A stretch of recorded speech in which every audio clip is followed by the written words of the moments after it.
We're going to start with the national anthem here in about 5 to 7 minutes.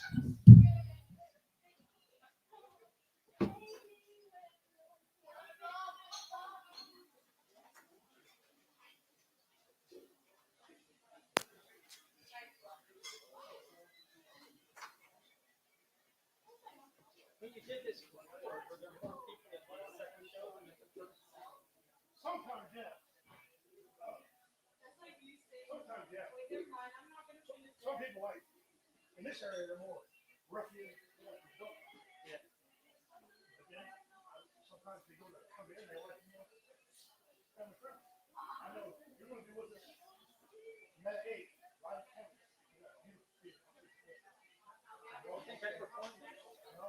No, okay. I want to be the very first meeting.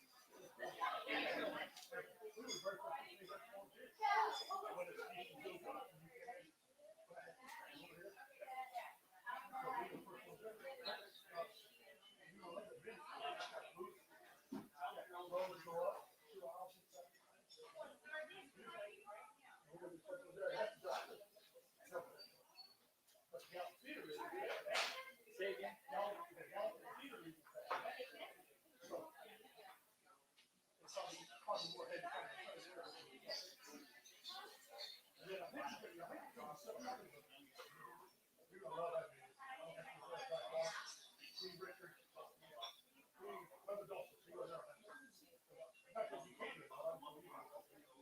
That's fine.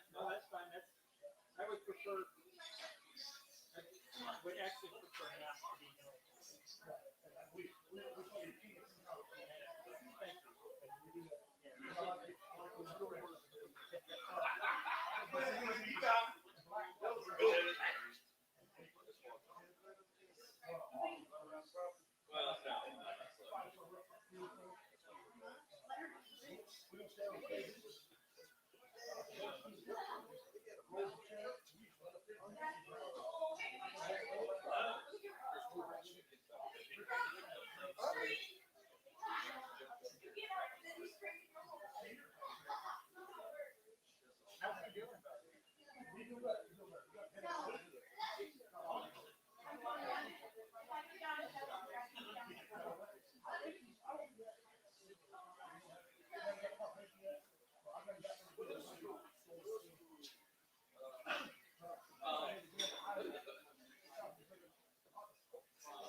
What's the thing? Oh, I don't know. You're all over the map.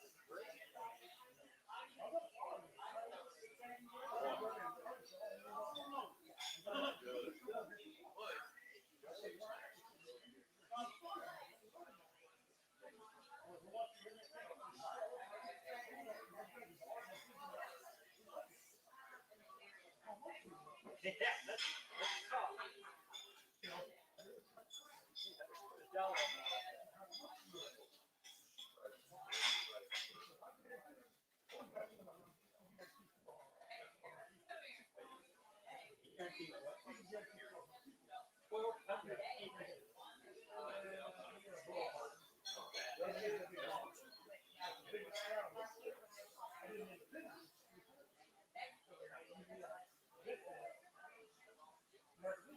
Right.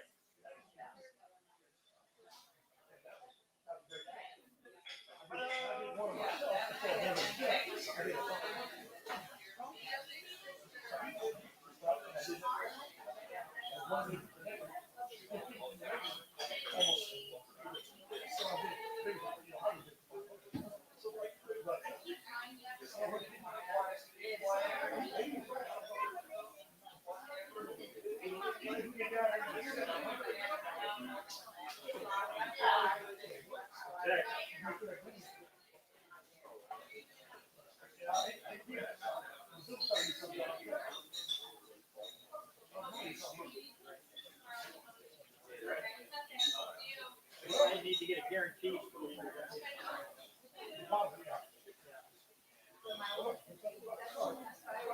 Worldwide.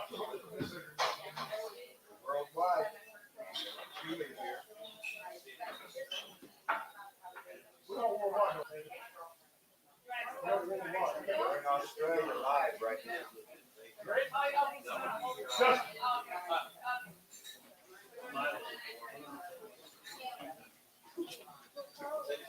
So, when we're performing, I stay on the stage.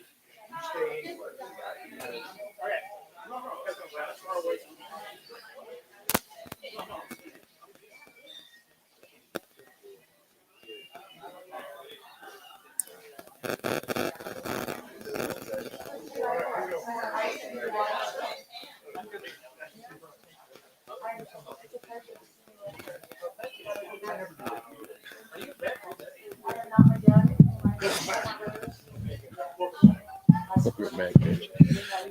Please rise for playing of the national anthem.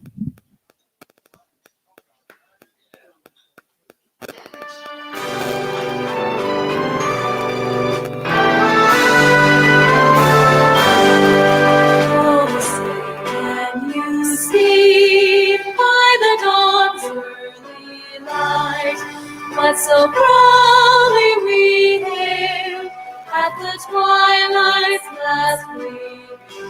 His stripes and bright stars through the perilous skies, for the ramparts we watched were so gallantly streamed.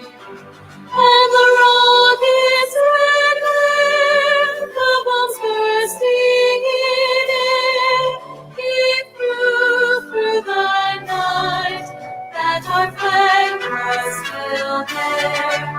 Oh, say does that star-spangled banner yet wave through the land of the free and the home of the brave?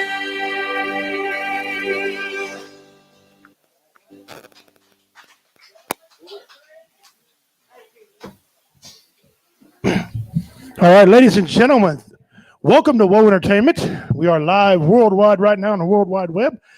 Thank you all for attending. We're going to start the clean portion of our comedy show tonight. It is family friendly, so don't be alarmed, parents. I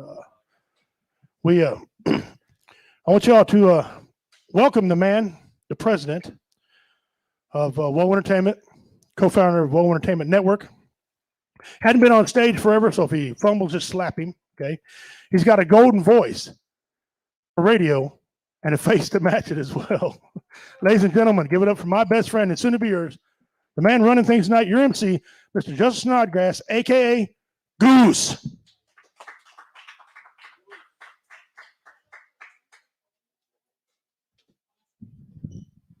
What's up, everybody? Hey, I got to hand it to Richie because he actually helped me realize a dream about 4 years ago. Going on 4 years, ain't it? It feels like a husband-wife relationship because I can't remember a dang thing and he remembers everything. Excuse me. So I started this little show after my second suicide attempt, and it's kept me going for 5 years now. And it grew from a show with like one listener, and it was audio only. And then me and the pimp got linked up somehow, and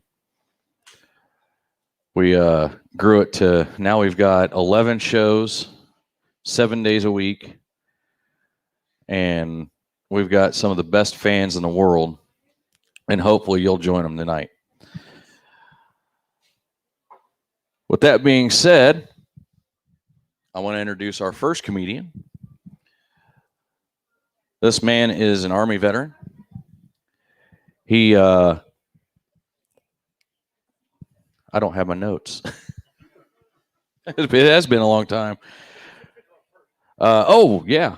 We are doing a 50-50 raffle, so if you want in on that, see the beautiful ladies over here at the table. Wave your hands, ladies. There we go. And, you know, it'll give you a break from looking at my ugly butt. And, yes, I do have a face for radio. That's why I wear glasses all the time. So I lovingly call this next comedian the king of clean comedy. So if you're ready to laugh and have a great time doing it and enjoy some really good family-friendly jokes, please welcome to the stage my friend and soon to be yours, Mr. David Scott.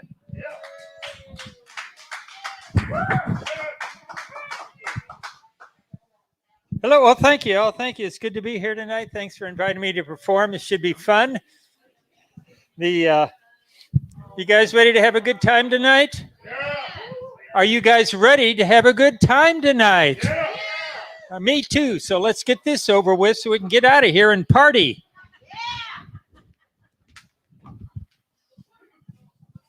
Oh, this is supposed to be fun. Well, we'll see. My son said he was proud of me because he'd heard I'd started to listen to rap music. And I said, no, you misunderstood. What I said was the last time I fell, I heard my hip hop. But I have decided to do some rap music. I'm going to be the oldest white man doing rap in the country, maybe in the world. I already have my rap name figured out, 2 Shots. And I'm going to rap about the stuff kids love because, you got to appeal to the kids. I'm going to rap about emojis. So here's my song. You guys ready to help out? Here we go.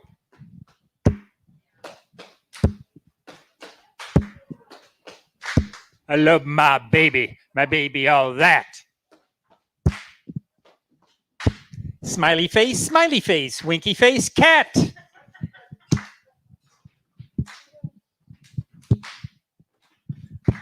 My baby's so hot, she make me feel loopy.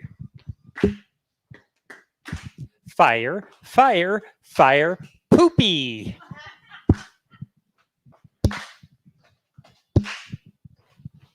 Got to show her that I love her, got to show her I care. Unicorn, teddy bear.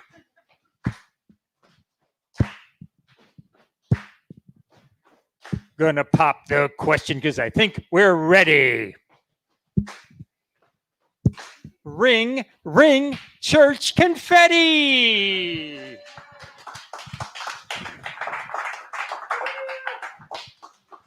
That's me rapping.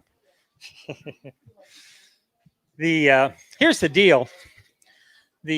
Oh, thank you, Rich. You gonna take a picture? You want my good side?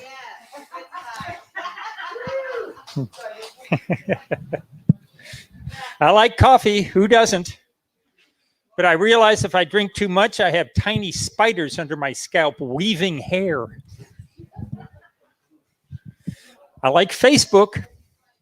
Recently, a lady posted that she'd found some cinnamon buns to die for. I posted if she ate enough of them, they'd be to die from. Another lady posted she was looking for a plumber to replace her water heater. I posted it would probably be better to replace the water heater with another water heater. A friend posted that she had bought a weighted blanket. I posted at my age, every blanket is a weighted blanket.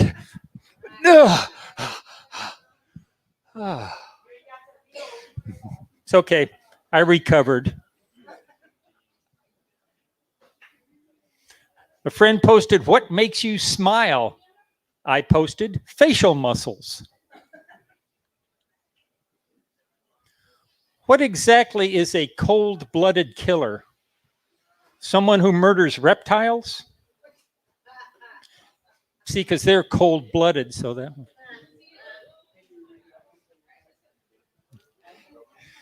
Remember during the lockdown, we couldn't, basically the only thing we could do was drive around, but here's the deal. I don't like driving around. Bye, folks. Have a good evening. I don't like driving around. Well, for one thing, I have trouble with signs. They're doing construction on the freeway near where I live, and there's a sign there. Listen, I don't want to hit a highway worker, but if I do, you'll give me $10,000? Fine. And near where I live is a car dealership. There's a stop sign in the middle of their parking lot, which is okay. But underneath it, there's another sign that says heavy pedestrian traffic. See, I think that's an insult to skinny pedestrians. What are you supposed to do when you see a skinny one? Instead of stopping, you're supposed to speed up and try to hit them? Do you get extra points because they're kind of skittish? Sign at the mall got me in trouble. It said 15-minute parking. I said, well, that's convenient. So I parked there, spent an hour looking for a store called 15 Minute. Never did find it, which is too bad because sometimes I'd like to have a 15-minute store. You know, when those times when I want to watch a football game, not the whole thing, just the fourth quarter. 15-minute store would come in handy when I want to be famous, you know, have some fame, but not for a long stretch of time. So anyway, I finally gave up, went back to my car. There's a guy sitting there waiting to park, and he says, hey, pal, can't you read the sign? I said, I know, right? I'm as upset as you are. Then we were both confused. Sign outside my gas station says, attendant on duty cannot open safe. Okay, but don't rub it in. I mean, we don't need a sign for everything this poor guy can't do. Attendant on duty can't hold down a jog long enough to move out of his parents' basement. Attendant on duty can't go 5 minutes without looking at his phone. And come on, he already feels bad enough working at a gas station. Sign outside a fast food chicken place said open Sundays. I said, that's it, just Sundays? How you make any money doing that? So I went over there. They were working out of the back of a Chick-fil-A.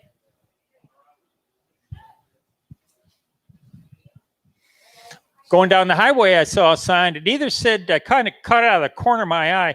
I wasn't sure if it said Big Sports Bar or Big Sports Bra.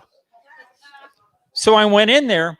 Imagine my disappointment. Just a bunch of guys sitting around watching TV, drinking beer. Very disappointing. So anyway, the other reason I don't like driving around is my car starting to fall apart. The most recent thing that's not working is my speedometer, but I took care of that. I bought a pitch pipe.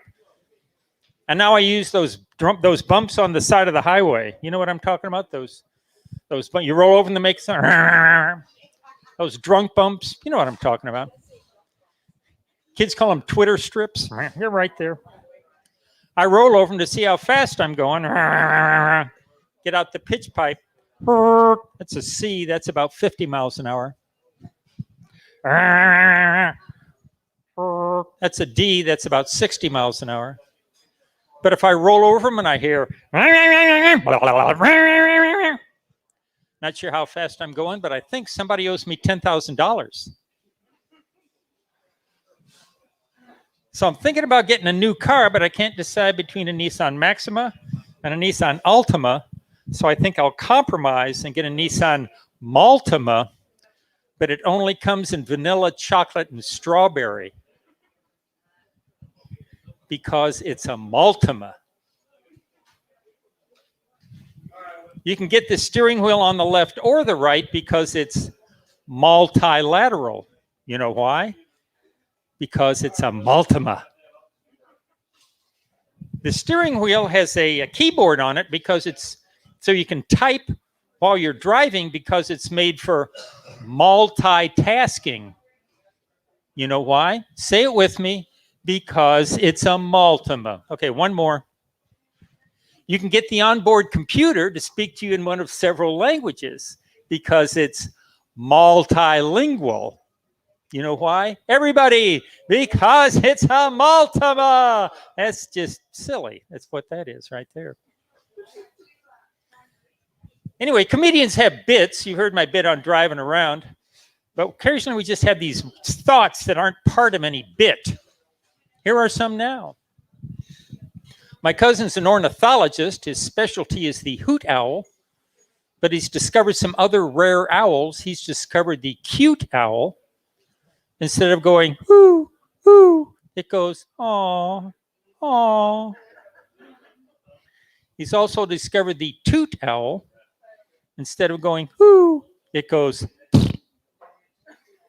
And that, ladies and gentlemen, is my only fart joke. Thank you. Oh, thank you. You're too kind. Thank you so much. In nursing homes, the code word for toilet is mustard, specifically gray poupon. Gray poupon.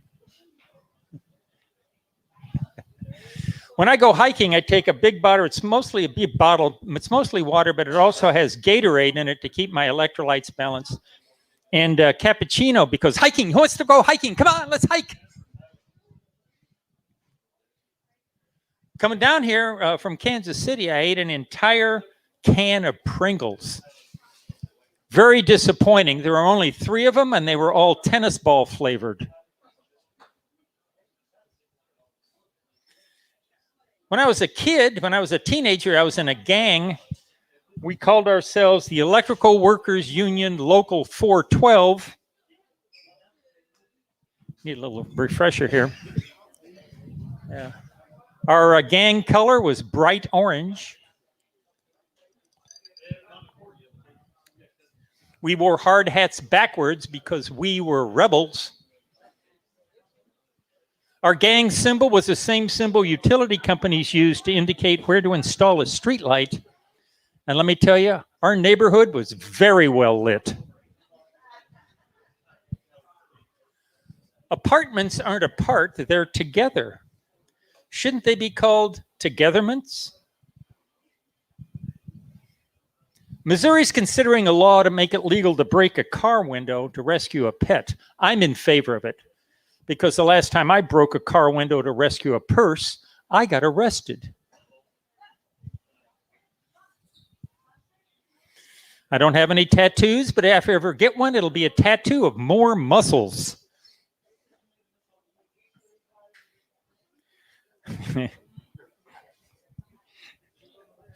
The other day, I found a spider in my sock drawer, which was very disturbing because it belongs in the spider drawer.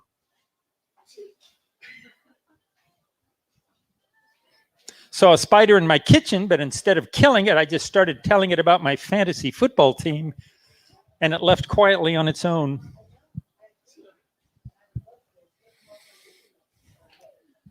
What do you call a frozen waffle on a Southern California beach? San Diego. San Diego.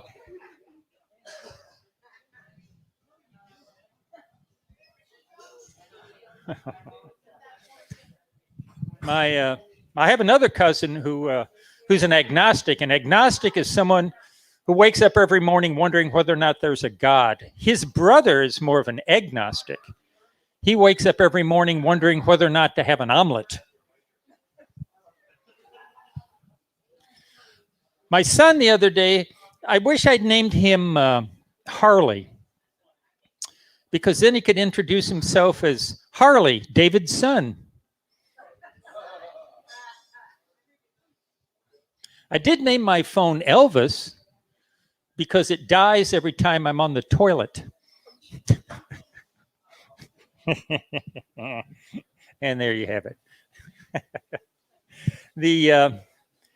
Here's something. Even though we live on a small lot, a narrow lot in Midtown Kansas City, I bought a small John Deere tractor, which I love. I love my John Deere tractor. I have all the attachments. I got the backhoe, the snowplow, the lawnmower. Last fall, I bagged a 6-point buck, and the other day I mounted its antlers on the front of my little tractor. And I told my wife, Wanda, it wasn't a mule deer or a white-tailed deer. It was a John Deere deer. Wanda was not amused and sings how I loved it so much, I should start calling it my dear John Deere. I told her she was mistaken and it should be called my dear John Deere deer. Wanda was not amused and insisted that I sell it. She said that before I got rid of it, I should write it a Dear John letter.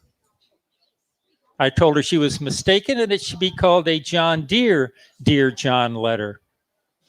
Wanda was not amused and said I should probably call it my dear, dear John, John Deere letter. But my dear John Deere, Dear John letter. I told her she was mistaken and I should be called my dear John Deere, Dear, Dear John letter. Wanda was not amused and said, sell it! Just sell it! So if you know anybody who'd like to buy a tractor, just see me after the show. Recently I was in Maine. Has anybody been to Maine?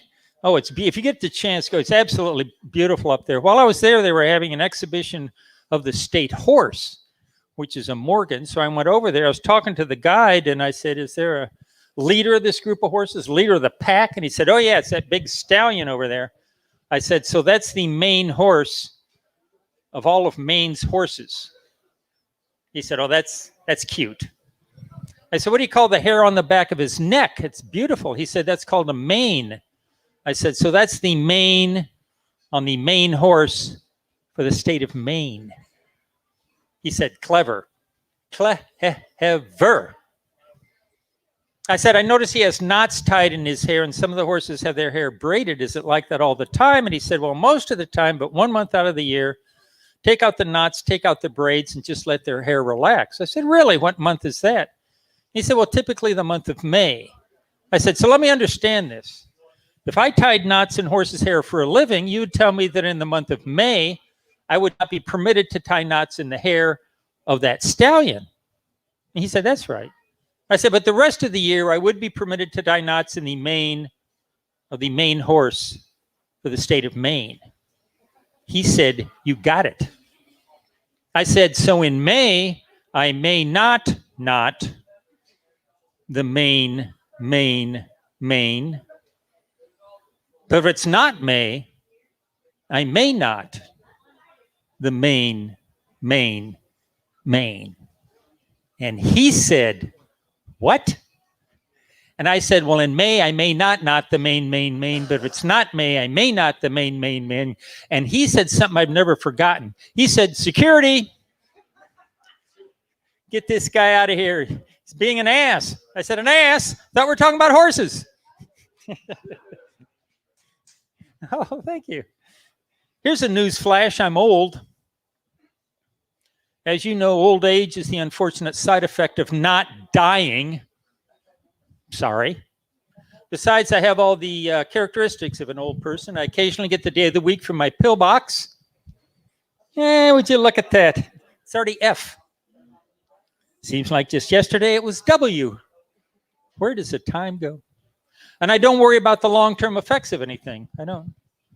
The other day I was reading an article about the long-term effects of cell phone use. I don't care. It's not my problem. And I hurt my elbow, but I'm old. I didn't want to wait for Tommy John surgery, so I got Jimmy John surgery. Yeah, it was freaky fast. I mean, it went well, except now my elbow smells like a ham and cheese sandwich. Ooh, with pickles and onions. I like it. And I've started ending conversations with my children with I love you, because let's face it, at this point, every conversation is potentially my last conversation. The other day I was on the phone with my daughter. At the end of the conversation, I said, I love you. She said, I love you too.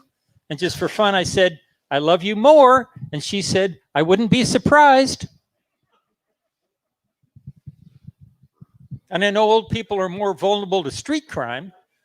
So I signed up for what I thought was a short course in martial arts. Hey! Turns out there was a typo. It was a short course in marital arts. Turns out the two have a lot in common. In martial arts, as a sign of respect, you bow to the sensei. Kiap. In marital arts, as a sign of respect, you say, yes, dear. Kiap. In martial arts, there's a defensive move, a down block. Hey! In marital arts, there's a defensive move. No, that does not make your butt look big. Hey! In martial arts, there's a crippling move, a side kick. Hey! In marital arts, there's a crippling move. I heard you the first time. Hey! And I've started worrying about who's going to inherit what I have, or truth be told, what I have left. Because if things go according to plan, that won't be very much. I want my life and my 401k to run out at the same time. I want my last check to bounce. And for you young people in the back, a check is a piece of paper from a bank. It's called a check. You not know how that works. Anyway, I told my son he's going to inherit my estate, such as it is. And ever since I told him that, he's been raising rabbits and bringing me their fur. And I don't know what to do with my heirs, hairs. My heirs, hairs. Yikes. And I started going to venues that cater to my demographic. There's a new one in Kansas City. I don't know if you have one here. It's not a biker bar or country western bar. It's a fiber bar. It's nice. You walk in, it's well lit. All the tables are wheelchair accessible. Little Barry Manilow playing in the background. At the bar, on the menu, they have a limited selection, but they do have tapioca, broth, pudding, basically anything that can be eaten with or without teeth. And at the bar, they have a full complement of vitamin waters, herbal teas, but their signature drink is Jell-O shots made with lime, Jell-O, and prune juice. Yeah, they call it the shooter. And I know old people need to stay active, so I joined a fitness club. And I now do what we in the fitness community call progressions. I start with a little cardio on the elliptical. And from there, I progress right to wanting to go home. So right now, it's just a 2-step progression. But since I've started working out, I realize I have fewer back issues of National Geographic. See what I did there? Back issues? All right. And I've noticed I've started to use the phrase kids these days. When did that start? Kids these days have some strange weddings. I was at a wedding here the other day. 2 CrossFit instructors got married. It was nice. The bride, the bridesmaids, the groom, the groomsmen, all wore matching tank top, shorts, gym socks, and Reeboks. I like that joke because I like saying gym socks and Reeboks. Now, you may not appreciate how much fun that is, so we're going to say it together. All ready? Here we go. Everybody, gym socks and Reeboks. Okay, we're going to do it again. This time, open your eyes real wide.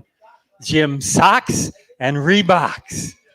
Okay, this time open your eyes real wide and look at the person next to you. Gym socks and Reeboks. Congratulations, you are now qualified to do stand-up comedy. We set the bar very low. And kids these days are always showing us their underwear. Have you noticed that? You see a young man walking down the street, you're going to see his underpants pooching out there. Young women are always showing us their bra straps. I don't get it. Because nobody wants to see an old man's underwear. I said, nobody wants to see an old man's underwear. What? You do? You want to see underwear? I got your underwear right here, pal.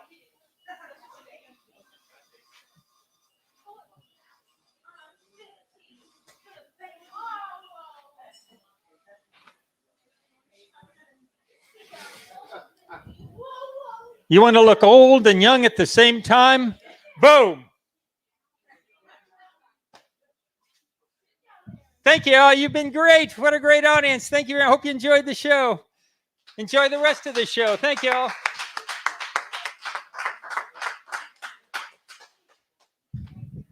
Give it up one more time for the king of killing comedy, Mr. David Scott. Give us a chance. Come over and check out our merch booth over here. Obviously, we still got the 50-50 going on and our donation jug as well. I had to go outside for a brief wardrobe change, as you can see.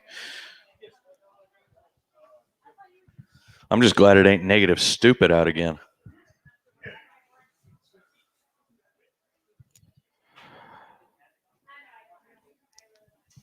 Well, this next comedian,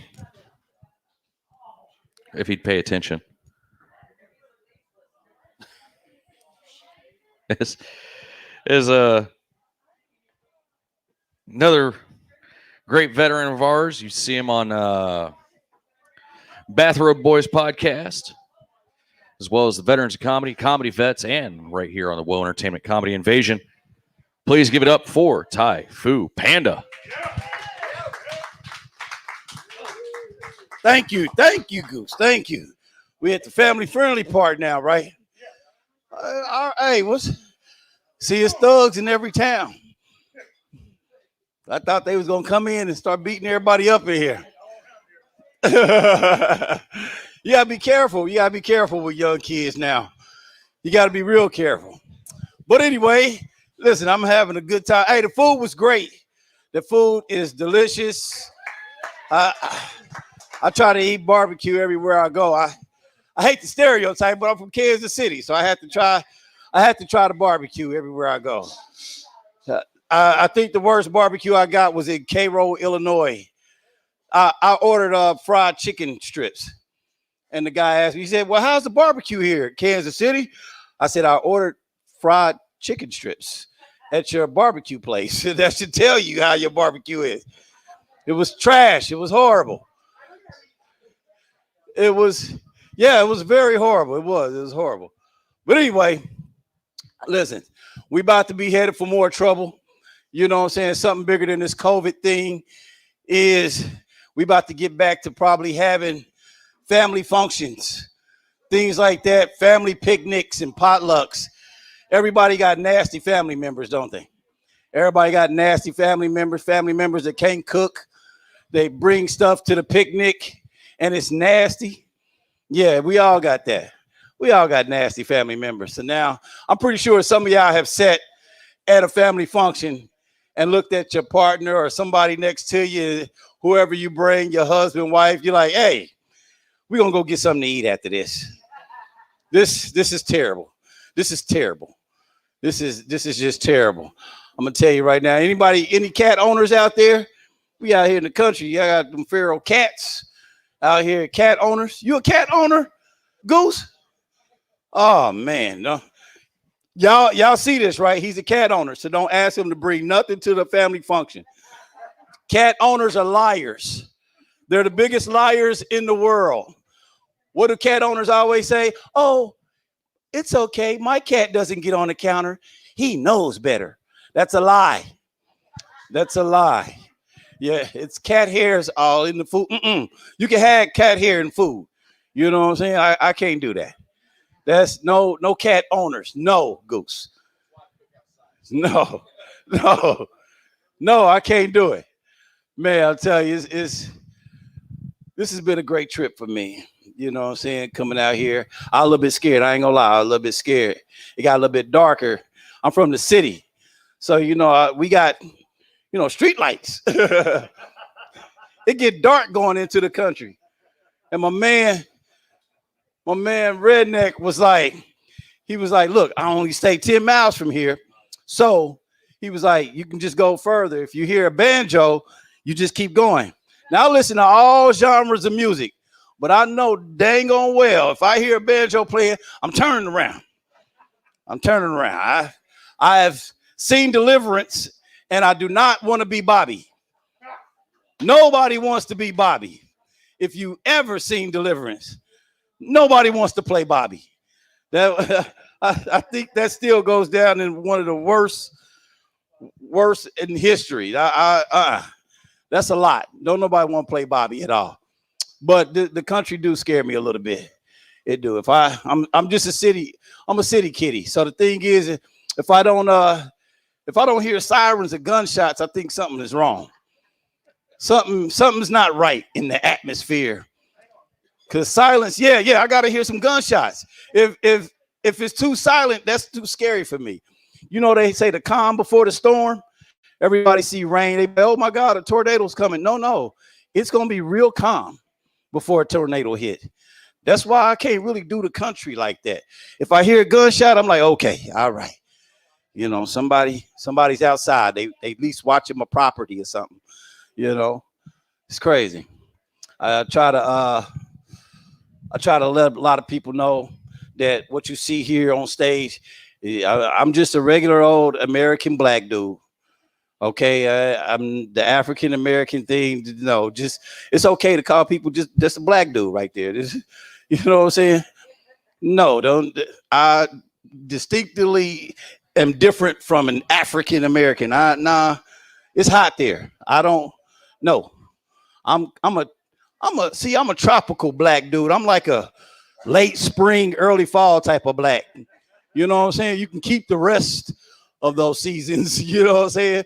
That's it. I can't do it.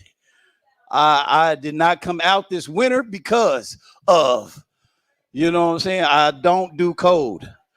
I don't do cold. It doesn't show my good side. I ain't no kids in here. I was gonna say something. But no, I know this is the clean show. I know this is the clean show. Very much. Everybody in relationship. See the old couple right here by the window. I want love like that. I want love like that. Like you, Richard. I want love like that, man. That's right. You know what I'm saying?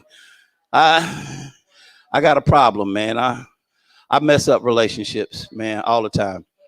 All the time, man. Well, I don't mess it up, but my friend does. You know, the friend that been with you the whole life messes me up. But I'm learning. I'm learning. I am learning. Man, I tell you what, I'm happy. My daughter is married and she's in the military. This is a good thing. Yeah, she's married. That just means she's off the payroll. That's it. That's it. She's off the payroll. The other one just turned 21. So I'm cool. I'm free. I'm free. Well, I think so. With girls, it's a little bit different. With girls, I don't think fathers are really ever free, are we? Not with girls. Yeah. Well, see, my daughter, when she got married, she let me know she was a lesbian, so I didn't have to pay for the wedding. So, okay, one down. I ain't gonna lie, I ain't really with, to each his own, but hey, I'm kind of rooting for my 21-year-old to be a lesbian too. Just to just save me some money. Save daddy some money. That's it. Yeah. Or get some guy that just want to marry you at the courthouse or something. You know what I'm saying? I can do that. I can do that. I got a bunch of Bennigan's coupons that I haven't used in a while. So I want to get those away. Nah, man. I do. I love being in love, man. I love it. I'm trying my best. The only thing is you can find out that women don't love you no more. Once you're in a relationship in a long time, they don't love you anymore. They will fart and make you plate. They will fart, won't even say nothing. How many times you done fart around your husband? Mm-hmm. Don't even say nothing, do she? She just wait till you smell it, and then she's like, "It's you okay? Well, what you want me to kill myself? You want me to hold it in? Well, I want you to send a warning. You know what I'm saying? You know what I'm saying? Put one in the air, a flare or something. You know what I'm saying? Just warn me. Don't just do that. You know what I'm saying? Yeah, you almost be wanting to punch him. You know what I'm saying? Man, I was married for a long time. You know what I'm saying? If you count both wives. But I was married for a very long time. But with both of them, it's crazy because I lost my last marriage because I ain't gonna lie, I was a habitual cheater. I was a habitual cheater. You know, I was. I really was. I had to. I had to. It was crazy. The farts was getting me. It made me leave home. You know what I'm saying? That stuff of I don't know what you women do, but I do love y'all though. I love y'all. Y'all just don't have any bathroom etiquette. A lot of women always say men are nasty, men are this, that, and the other. No woman in here has sat on a public toilet, have you? No, because your bathroom is always the nastiest. The nastiest bathroom in in the place usually is the woman's bathroom. And plus, y'all don't have etiquette at all. You ladies can sit there and knock on the next stall. Hey, can I get some toilet paper over here? Oh, sure, honey, I got you. There you go. Fellas, if a man knocks on the stall while you in the bathroom, you're gonna ignore the knock as you. Oh, they need to get that fixed. And as soon as he keep knocking, he be like, "Hey," you be like, "Oh, he must be on his phone. He's on his cell phone. He's not talking to me." Sir, could you hand me some toilet paper? And as soon as his hand come up under that stall, wow! What? No, we don't do that. No, sir. No, you should have checked that before you sat down. Looks like you stranded on the boat. Yeah, you are. You better wipe your butt with your sock, shirt, drawers. I don't care, but don't stick your hand over here. I'm not George Michael. What's wrong with you? Is it too soon for George Michael? that's that's crazy. No bathroom etiquette. Y'all don't do that. See, for fellas, listen, we don't even look down at ourselves when we go to the bathroom and pee. We surely not having conversations in there. And now, if you ever been to a Chiefs game, guys, we piss into a bathtub full of ice, a trough full of ice. Screw the guy who wanted to put ice in it. Because that backsplash get on you, you have to kill that guy. You have to kill the guy next to you if his backsplash get on you. With ice and it's popping everywhere, no. My OCD won't let me do that. No, I'll wait till I get home. Pee in my beer cup or something. I'm not doing that. I can't do it. If you want us to know something, ladies, just put it on the ceiling in the bathroom. We will get it figured out. We will get it figured out. We can't tell you what the towel on the floor look like, but we can tell you what the ceiling looks like in the bathroom. In every man bathroom, we can tell you. That's put posters up, a honey to-do list, anything. It's crazy. That's what we do. Man, I like this place. This is a nice little place, like a General Mills store in here, a store inside a store. Like that. Got the awning going here. I've never been to, how do you say this? Gallatin? I wanted to be right because I know if you mess up anybody's town or city, they'll lynch you. No pun intended. But listen, I love race jokes, folks. It don't have to be hateful. It don't have to be hateful. Long it's funny. It don't have to be hateful at all. I do like telling this racist joke that I have right here. And let's try it. Let's just try it for it. Matter of fact, I'm gonna ask this guy right here. Hey, brother, you with the hat right there, drinking your coffee. How you doing, sir? You all right? Hey, now let me ask you this. How many white guys do it take to screw in a light bulb? Yeah, you're right. One. To the left, nigger. I'm just kidding. I know that's a harsh joke. It's just funny. It's just funny. I like that joke.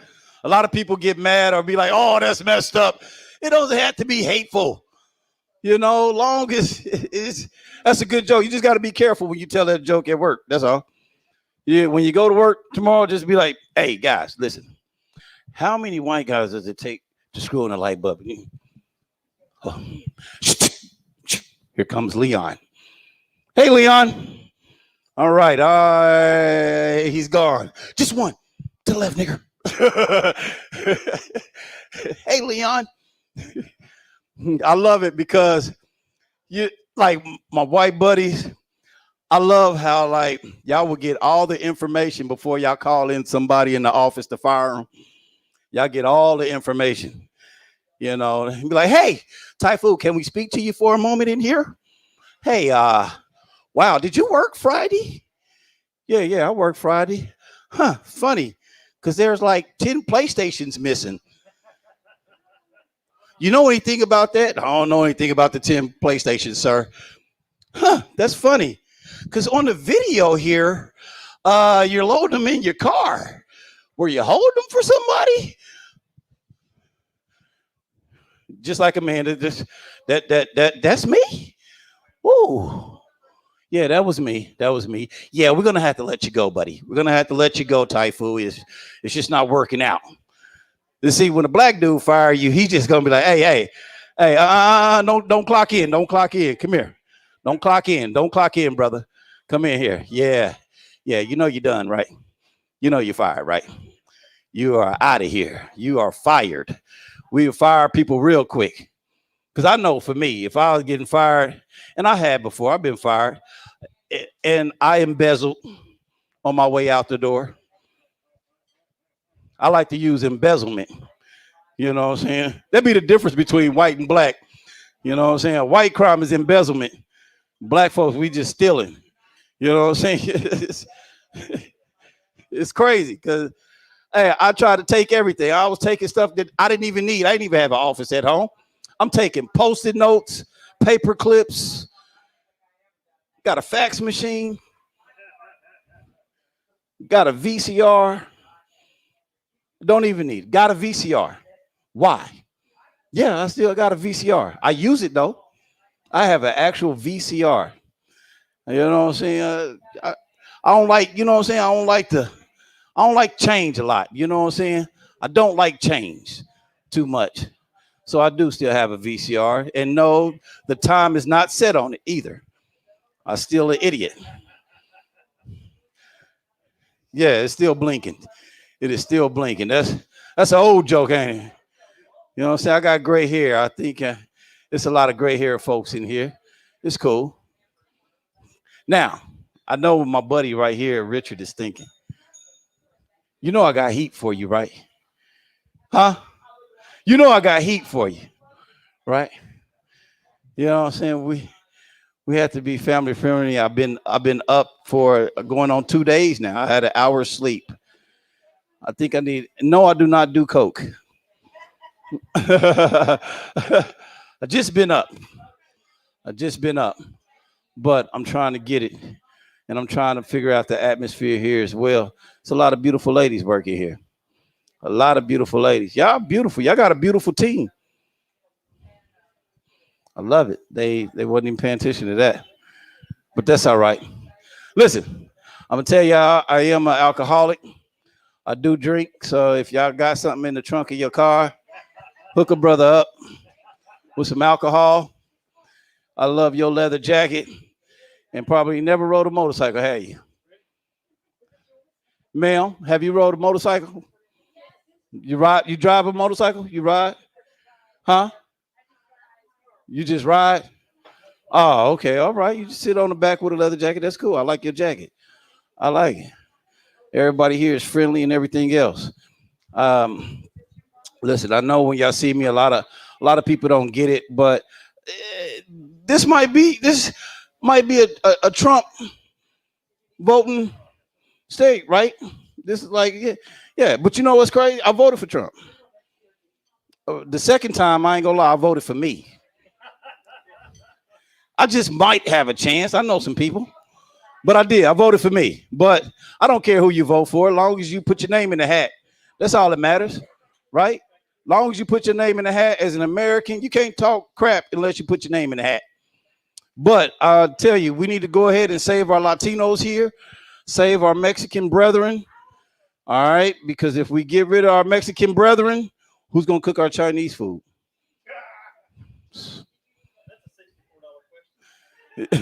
It's not authentic, man, unless it's Juan back there. We know it's Juan and not Wayne. I love crab ragoons. That's crazy.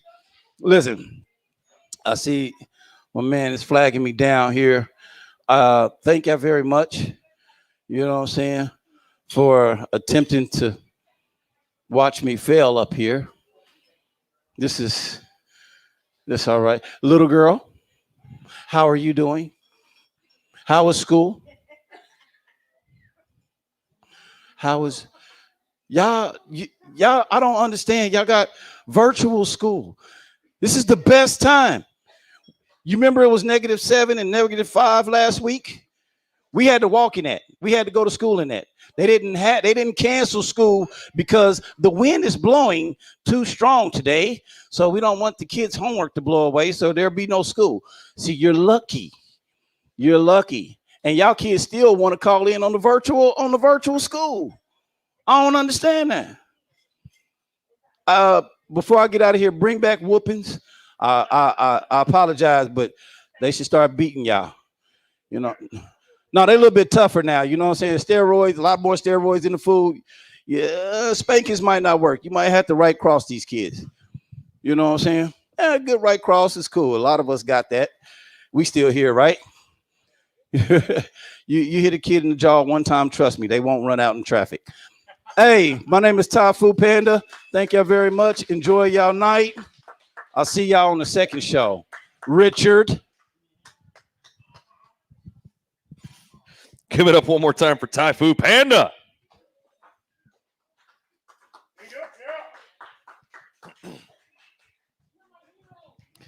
And for the record, Typhoon.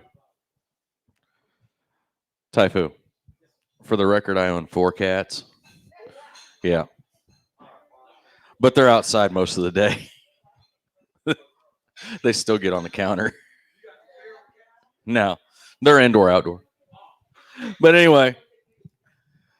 Oh, man, and I've got a joke to tell on the next show. I can't wait. Because it's about Typhoon and Richard both. Oh, thank you so much to Christine. Yeah. And BB's Home Cooking for having us. I really wish I could embarrass all the ladies and have them get up here on camera.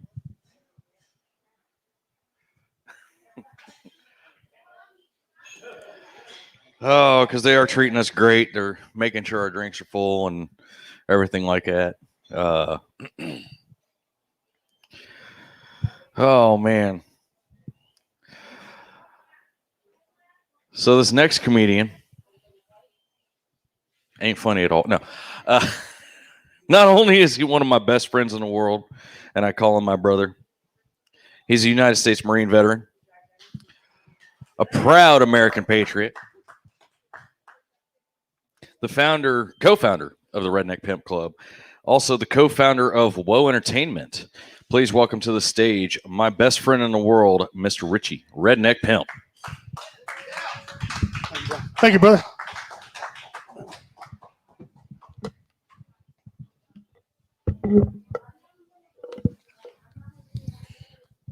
All right, how y'all doing tonight? All right, standing room only, I see. A few seats up here in the front if you want to come up and join. Glad to be here tonight. One of you guys who's got a smartphone, I'm monitoring the Tiger Woods story. You know, he wrecked, right? I'm just waiting to see how many more women come out, because the last time he wrecked, 19 women come out of the woodwork. Okay. I want to see if it happens again. Maybe learned his lesson, got 5 this time or something. I don't know, but, I don't know if Tiger Woods is going to, somebody said he had surgery, I hope he did good, which is, in this day and age, Tiger broke a lot of barriers, man, black man playing golf, Eminem, a white man rapping, that was pretty cool. All that stuff started, kicked the doors open for all this stuff, and that's where we're at now. And that's why we're here to raise money for veteran suicide prevention. 22 a day commit suicide. And you see the shirt I got on here. They're available for sale over in the merch table. All right. 4 things in life that you don't want to do, and they're non-negotiable. Right? They're just stupid. Don't do them. Number 1. Please stop. And I've seen this, so please stop. Don't put the chainsaw between your legs, bar first, and try to start it. That's the fastest way to go from Robert to Roberta real quick. Okay. That's non-negotiable. Stop that. Number 2, something you don't want to do, take advice, love advice, from Bill Cosby or Charlie Sheen. Nope, that's a bad idea. Don't do it. Don't do it. Number 3, you never, ever, ever want Jane Fonda to host a veterans convention. Veterans know what I'm talking about. New. Finally, the fourth thing you absolutely don't want to do, it's non-negotiable. You don't let Casey Anthony and Susan Smith babysit your kids. No, that's family friendly. Leave me alone. Okay, that's family friendly. All right. How many of you here watch Disney movies? Anybody watch Disney movies? Yeah, there you go. Stop. Stop watching Disney movies. They're dangerous. I'll tell you a story. My grandson came to me and said, Papa, let's watch a Disney movie. I said, all right. I gave him remote control. He scrolled down and found a movie, Secretariat. Okay. Y'all seen Secretariat? How many seen Secretariat in there? Huh? How many of you young people know what Secretariat? Secretariat was one of the greatest racehorses ever. In case y'all didn't know, right? So he scrolled down there and found it. And he said his eyes were big when he seen this magnificent animal run. He just loved this horse. Right. The movie started off with Penny Chinnery. She lost a coin flip and won the greatest racehorse ever. I'll say it again. She lost the coin flip and she won arguably the greatest racehorse ever. All right. And then the movie goes on how he lost his first race and they were all scared that, he's got all this speed, no endurance. Little boy didn't blink. Watching this Disney movie, right? Go on, and he had an abscessed tooth, right? They thought, well, he's done, he won't win. Next thing you know, bang, bang, bang, he wins a Triple Crown. First time in 25 years at that time it's ever happened. Again, little boy didn't blink, watching the whole thing. And then the movie finally ends, Secretariat wins his last race, right? My grandson turns to me and says, Papa, what happened to Secretariat? I said, well, they put him out to pasture. He goes, what does that mean? I said, they put him out to make little secretariats. Spends the rest of his day running and frolicking. That's a good kid word, frolicking, right? He goes, what happened to him? I said, well, in October of 1989, they figured he had a case of laminitis on his feet. He got real quiet. Laminitis? I said, yeah. I said, he goes, what happened? I said, they had to euthanize him. Euthanize him? Yeah. That's he dead, right? I said, yeah, he's dead, buddy. Okay. He runs outside. I'm thinking, this pawpaw's easy. This thing's easy, right? 10 minutes, I hear, ah! Ah! I run outside. I say, hey, what are you doing? What's wrong? I don't want to die.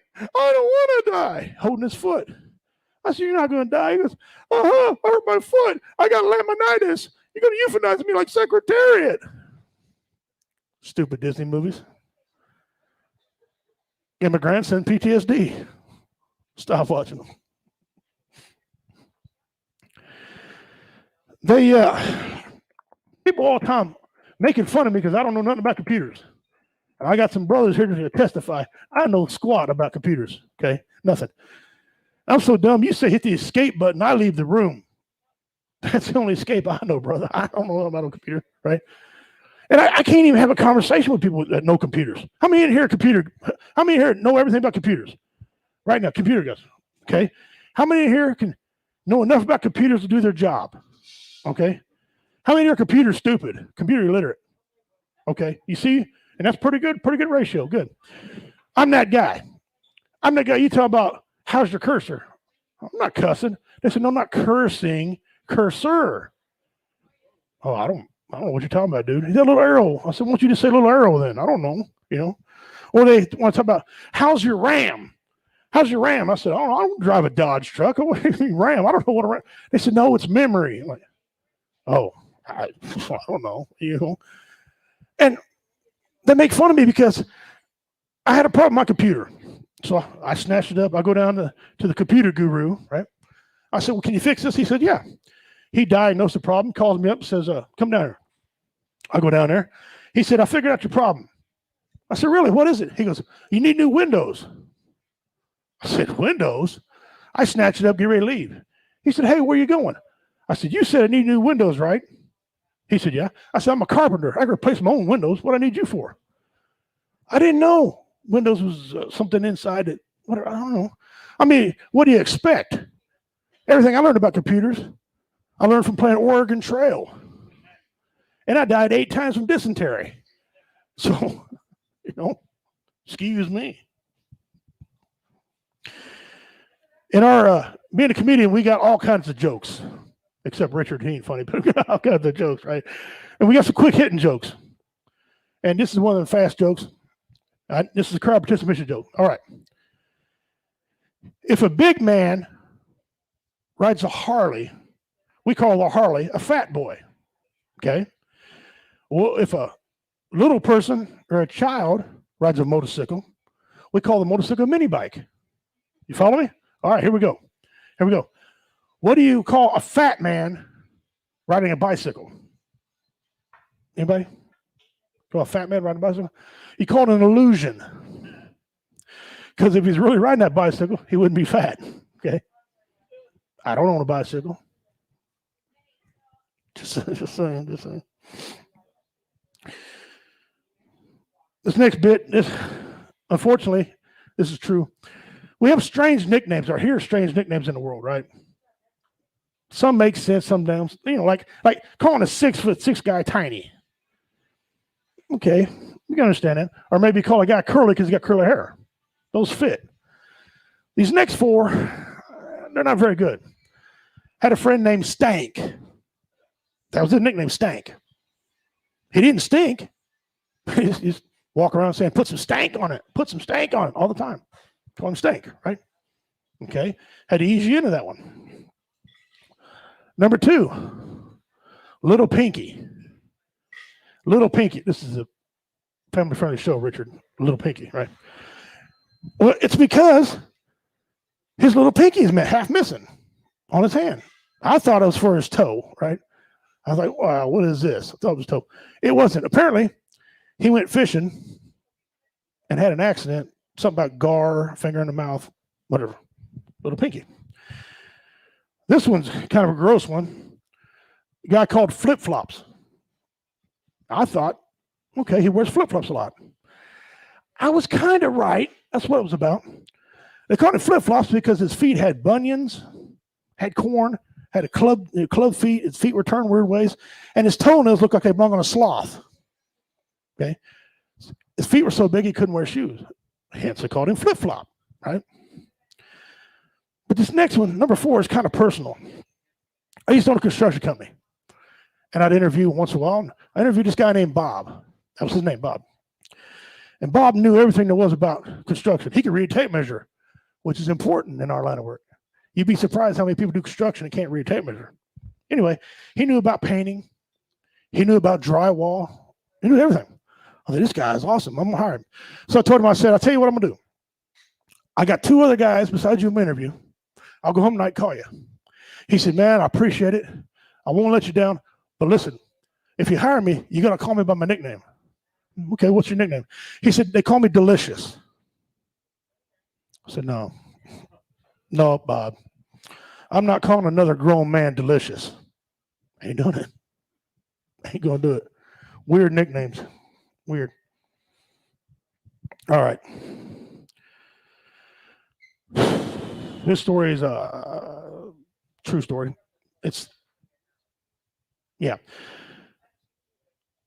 Veterans, we have a love-hate relationship with the VA. And I know there's VA members right here can tell you the same thing. A love-hate relationship with the VA. Sometimes it's more hate than love, right? And as y'all see, I'm a big man, okay? I'm a fat guy. Just say it. No sugarcoat it. I'm fat, okay? And the VA said, you're fat. You got diabetes. We got to do something with you. I said, well, hold on a second. First of all, being fat has an advantage. If a serial killer kills me, he can't drag me away. I'm easier to find. Family, my wife don't have to worry. I'll be there. And second, the diabetes, I said, you guys gave me diabetes. I didn't develop it. I was given diabetes. Let me say that again. The VA gave me diabetes because somebody can't read a freaking chart. Chart says I'm part Native American. I got high cholesterol. They gave me Lipitor. Lipitor gave me stage 2 or type 2 diabetes, right? So I said, no, I'm not giving it back. You gave me a gift. I'm keeping it, right? So they didn't like that answer. So they sent me to this fat doctor, weight loss doctor at the VA. Wife and I go up there, and we're in this little bitty room. And it must be a fat room because they got poster bellies all over the wall. 40 pounds of gel looks like come out of you, fat, right? And I'm in there, and I've already got an attitude because I don't want to be there anyway. But the wife, because she's a better half, she's politely waiting. The guy walks in, he's got a big red shirt on, about 5'8", 310 pounds. Mm-hmm. At that point in time, I'm thinking, hey, Kool-Aid, right? I don't want to hear no more what he's got to say. But the wife's nice and kind. She's nodding her head, and he's talking. I don't want to hear him, right? He got to talking about things you could do to lose weight. I raised my hand. He said, yeah. I said, let me ask you a question. He said, what? I said, what diet plan you on? He's why? I said, because I don't want that one. Apparently it ain't working. Give me something else. Well, he got a little mad. And he sent me to 2 classes. First class was called the Move class. Okay? All right. I show up in tennis shoes, shorts, and a loose fitting shirt, figure to get my move on, right? They need to change the name because somebody lied. I show up there. Only thing we moved was a pencil for 16 weeks, an hour, once a week. That's it. Move class. No. 16 weeks of writing nothing, right? So that didn't do me no good. Secondly, he signed me up for obesity awareness class. And think about this a minute. There's a lot of things you're aware of. Drug abuse awareness, domestic violence awareness. If you're obese, you're aware you're obese, right? I guarantee you don't need no clue, no help, no hint.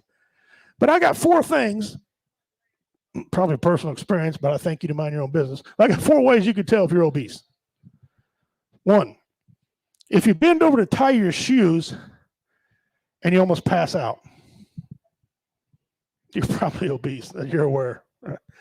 If you try to button your pants and you dislocate your shoulder, you're probably aware you're obese. Yeah. If your favorite meal is a jar of peanut butter and a spoon, you ain't obese yet. You're probably aware. That's messed up. That's messed up. If you see food and romantic music starts playing, your eyes gloss over and you get a little bit of drool, you're probably aware you're obese. And this one right here is true. My wife will testify to this. This is 9 Oreo cookies. Every time, without even looking, bang, 9. If you know that's 9 Oreo cookies, you're aware you're obese. All right. Thank you. Thank you. Thank you. Thank you.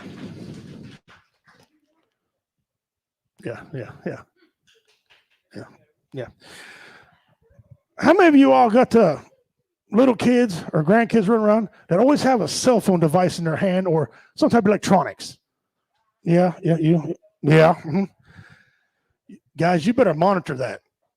I'm telling you, you might think they're watching SpongeBob. You might think they're watching kids YouTube. PJ Masks, you better watch them because it got by me once. I'll tell you what happened. I was out in my garage. I build wood furniture. If you're interested, hit me up after the show. I build outdoor wood furniture. Okay, signs, pipes, things like that. And I was out in the garage. I took a break, wiped my brow. I see my grandkids lined up in a row. I said, what is this? I stepped out. I seen some tables out here, makeshift tables, some coolers. I'm thinking, oh boy. And we got 2 of them that were going to go to jail. All right, so, and he was ringleading. I'm thinking, oh, here we go. I go out there and he's saying something. They're handing him something and they're walking through the gate. I get a little closer. I hear, welcome to Kathy's Boom Boom Room, please. $5. I said, what did he just say? I get a little closer. I hear, welcome to Kathy's Boom Boom Room, please. Give me $5. I'm like, whoa, come here. No. You guys, no, there ain't no boom, no. I said, what do you know about a boom boom room? He goes, well, I know everything about a boom boom, Papa. What do you know about a boom boom room? I said, what'd you learn about a boom boom room? He said, off the computer. I said, well, you're grounded from that. But tell me, what do you know about a boom boom room? He said, oh, Papa, You're old. Papa, listen, a boom boom room is this. It's a little building that you walk in. You got gambling on the left, girls on the right, and drinks at the center. Give me $5. I said, I ain't giving you $5. And he obviously didn't learn that watching SpongeBob. Okay. Boom boom room. Boom boom his ass. All right. Let's do some impressions. Those of you who know me know I'm a 2-time impressions champion. Okay. And I want to talk about the second time I won my championship award. We're sitting at the house, and guys, you know the man code. Somebody challenges your manhood, you hold my beer. Okay. That's what happened. They were teasing me. My friends came to me and they said, hey, let's go down and win this tournament again. I said, man, I won it last year. Let somebody else do it. I don't care. Let's drink. They say, what's the matter? Are you scared? Okay. You're asking for it. Set my beer down. We went down to the hall. It was packed full of people. Great event. Lots of people spending money. We go in there, and how you arove is how you entered the contest. Except me. Since I was a recurring champion, I could pick first or last. Didn't really see an advantage. I picked last. I wanted to watch the show. And they had 3 judges. They had a female judge. She was the head of it. And had 2 male judges in there. All right. And they were being tough all night. The highest score was a 7. Okay. And they had everybody doing everything. Had everybody doing all kind of material and stuff, which is good. So my first friend, he gets up, grabs a mic. He says, ma'am, I'm going to do Hulk Hogan's voice. I'm thinking, well, wait a minute. I did that last year. You're stealing my stuff. So they're smiling at me over going, hey. Okay. All right. They don't know what I got in store for them. So he grabbed the mic and he goes, I'm going to do Hulk Hogan's voice. She goes, all right. This is what it sounds like. Well, you know something, brother. Now, I'm not going to do a whole bit for you all tonight because it'd all take too long, but I'm going to give you little bits and pieces of it, right? He got an 8 for his portrayal of Hulk Hogan. My second friend went up. He's going to do Randy the Macho Man Savage, right? So he goes up there and he says, step into a Slim Jim. Oh, yeah. He got an 8. He got 2-way tie. My third friend, who I thought was my best buddy, right? He gets up there and he said, I'm going to do Red Fox. She said, that's impressive. I'm now mad because I love Red Fox. That's my thing. So he gets up there and he's got the walk and all. You big dummy. He got an 8. I'm mad now. I said, okay. So it's my turn. We're going to do something different. My fourth friend, he goes up, grabs a mic. He goes, I'm going to do Ric Flair. Everybody does Ric Flair. That ain't hard. So he starts off with a woo. He got a 7 because he sucked. Okay. He got a 7. They said, my turn. I said, okay, now we're going to play a little game here. Now we're going to play watch the pimp win. Okay. I grabbed the mic and the lady says, what are you going to do? I said, I'm going to do everything they just did. She goes, no, you can't copy. I said, no. I'm going to do everything they just did in Donald Duck's voice. She goes, that's impossible. I said, not only am I going to imitate what they did, I'm going to sing, I'm going to cough, sneeze, and rap in Donald Duck's voice. She goes, that's impossible. I said, you do it, I'll give you a 10. I said, we'll get that 10 ready because here it comes. All right. My first friend, remember what he did, Hulk Hogan? This is what Hulk Hogan's voice sounds like in Donald Duck's voice.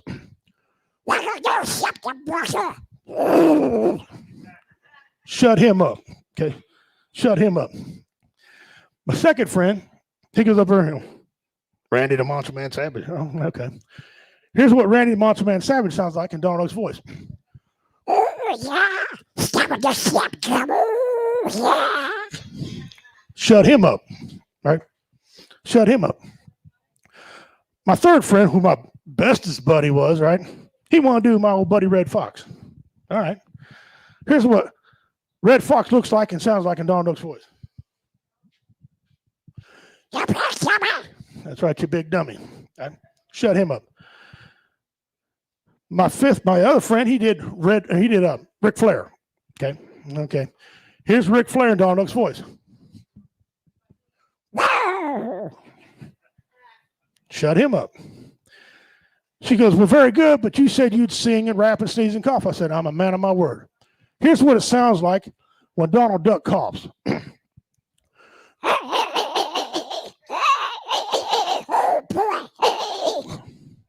what it sounds like when they cough. This is what it sounds like when Donald Duck sneezes.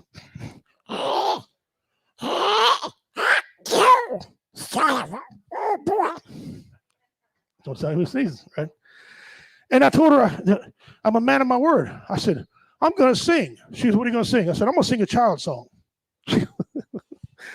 Oh, okay, what do you sing? I said, I'm going to sing Barney's theme song. She said, Donald Duck's voice? I said, yeah. Okay, here's what Barney's theme song sounds like in Donald Duck's voice.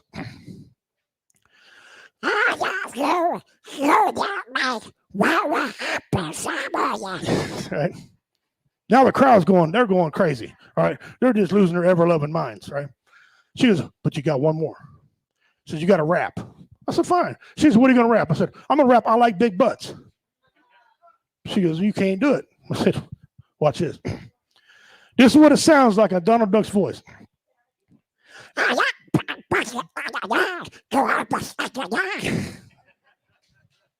Thank you.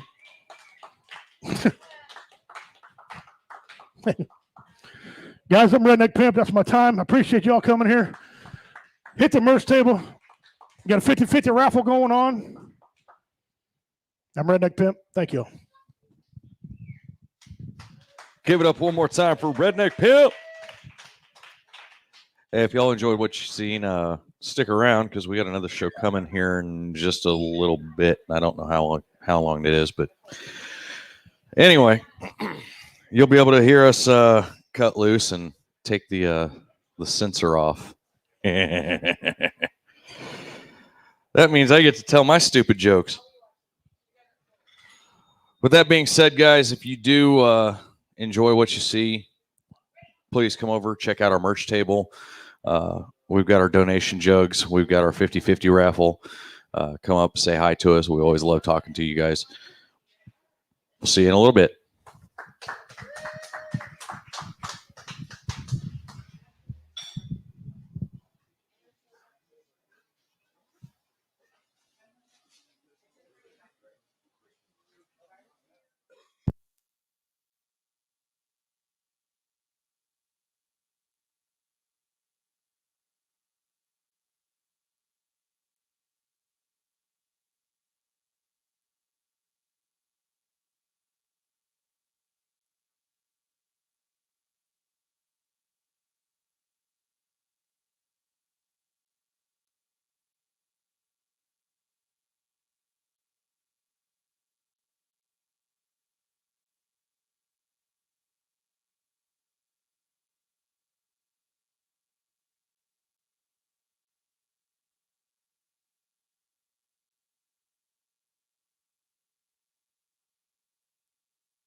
All right, you. I can just do it without this. All right, if you're watching at home, thank you all for tuning in, guys from Australia, Iraq. Appreciate you coming in. We're going to have a little dead time here until 9 o'clock. Then we'll run the national anthem again, and then we'll hit it with the adult portion. So if you come in and out, appreciate it. If you want to donate, Carl's got a link on there to donate as well. Again, we'll be back at 9 o'clock. We can't really pause it, so it's just got to run. So look forward to seeing you here in a little bit. Thank you, guys. Appreciate it.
Thank you again for putting together the technical side.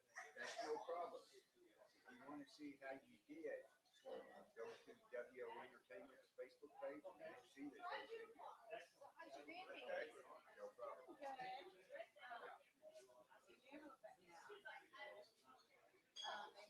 So you come out and that's what we shows you all about.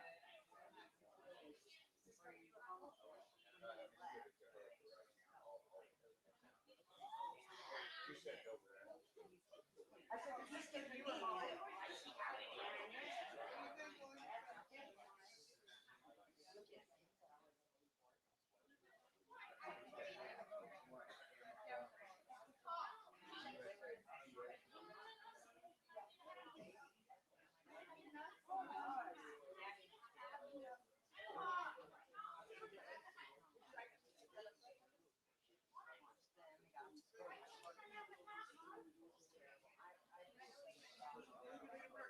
I don't know. Yeah, no shit. I'm born. Richie, Yes, sir. he's gonna get a hat. Okay.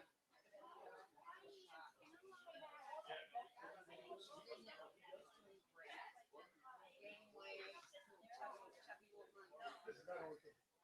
I saw her. I saw her. You don't know that.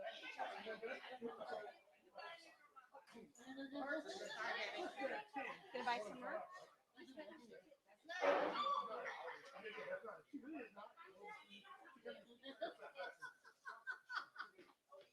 See, does anybody know this not overcooked is the fat bastard? You need to knock it off. Instead of saying good job, or instead of say good job for knowing that, or, no, you're a fat bastard if you know that. What the fuck is that? What the hell is up with that? That is gluttony. That's too funny. I know that. It is wrong. It is wrong.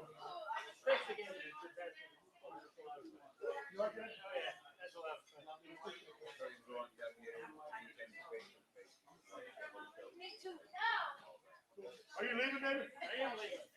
My brother, thank you a lot. I'll be in contact with you. We're going again. I'll see if you can get Mark Southern Pizza and I think I've got a few on April 10th too. Yeah, double header. Yeah, April 10th. Give me a 2 o'clock April 10th. Beautiful restaurant. You're gonna love it. Looking forward to it.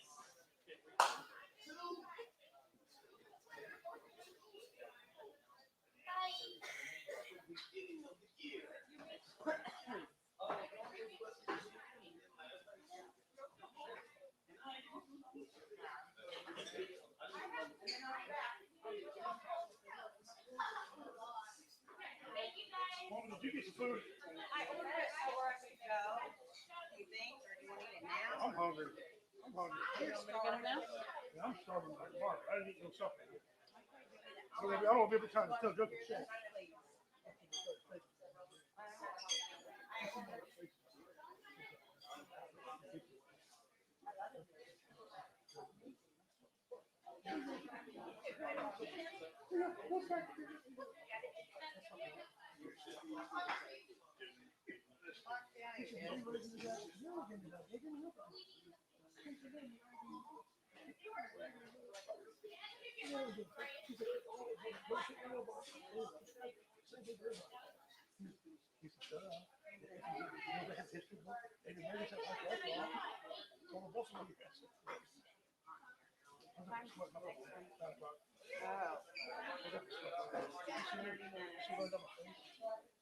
Your face is red.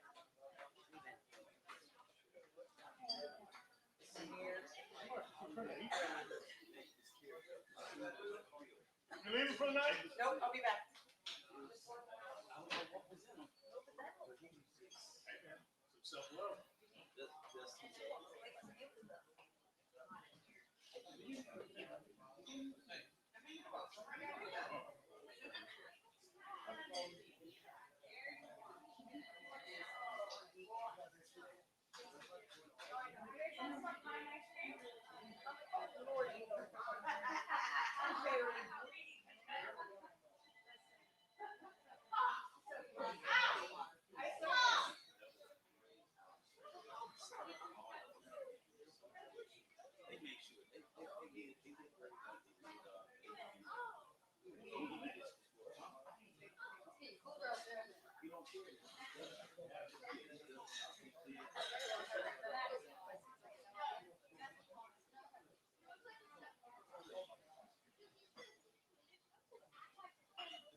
So with that service, here's what Tom heard.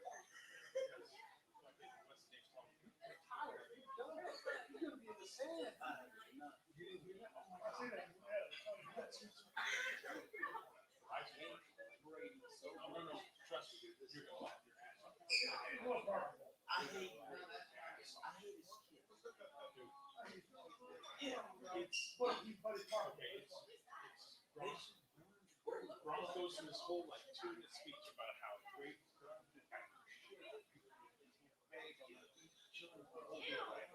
all great here because of bad services. Go ahead and become a champion. Like that's what he has to say. And I'm with you, right? Because that's what he says. Yeah, because I want to retire. Already too. So it's good to see Brady in front of like and I'm bringing Tom with me.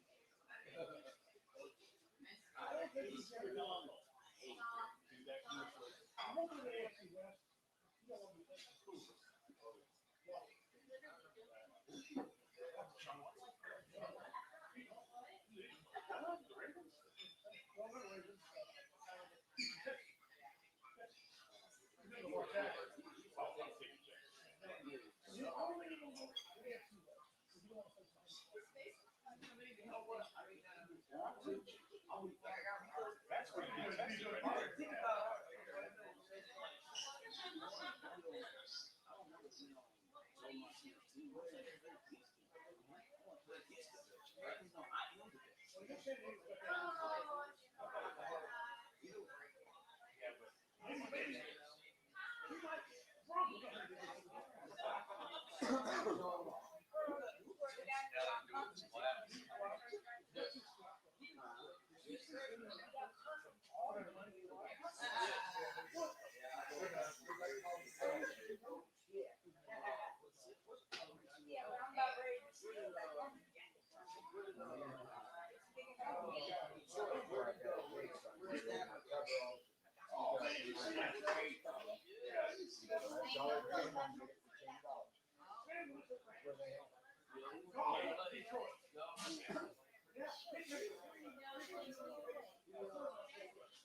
Because they couldn't get anything better. There was nothing better going on. If all of that is scratch, you got that scratch. We went and got more. Hey, I'm bringing you children. Come on. Play some NFL football. Well, I've been in the gym. Don't worry about it. They did good. Put a hand on the team. Yeah. More. Got a woman's way.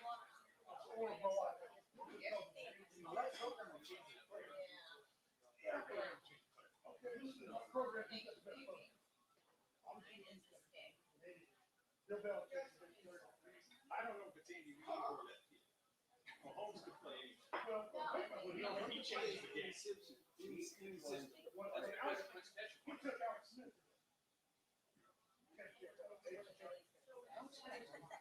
Anywhere you put it.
How y'all doing? I was like, that was me. He said, oh man, I got here late. I was at the meeting. You know, everybody check in. He was like,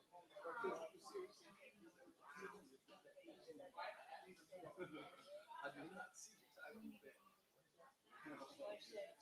I do.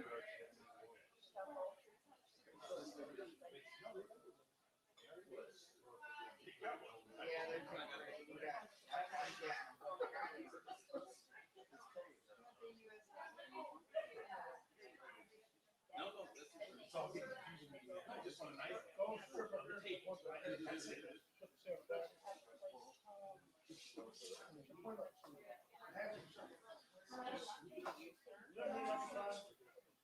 They do it over. Break off the edges of your glasses. This is gonna be the time. Always. No, I got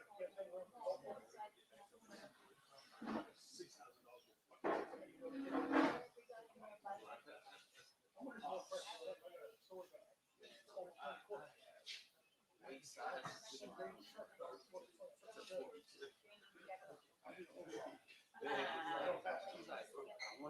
the only one that can go more 35 seconds. This size is small.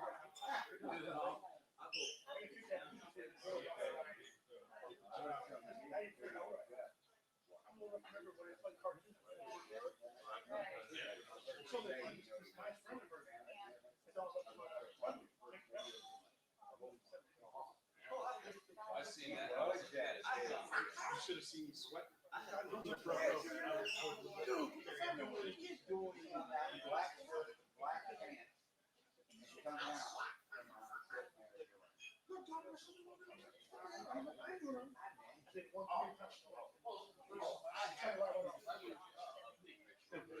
Here I am, later on after here.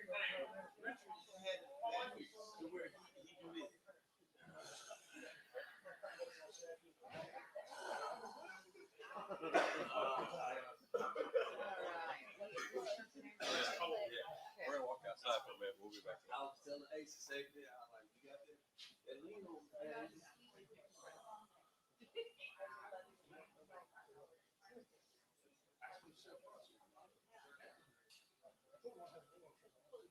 we can push these tables together. I can move it.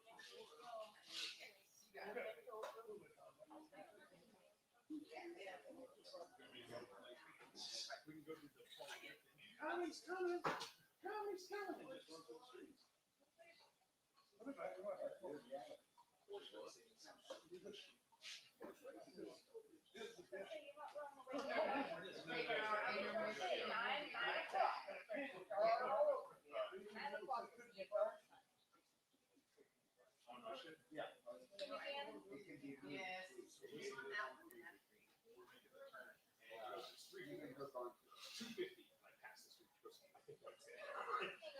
I passed it too. I had to go around that little street.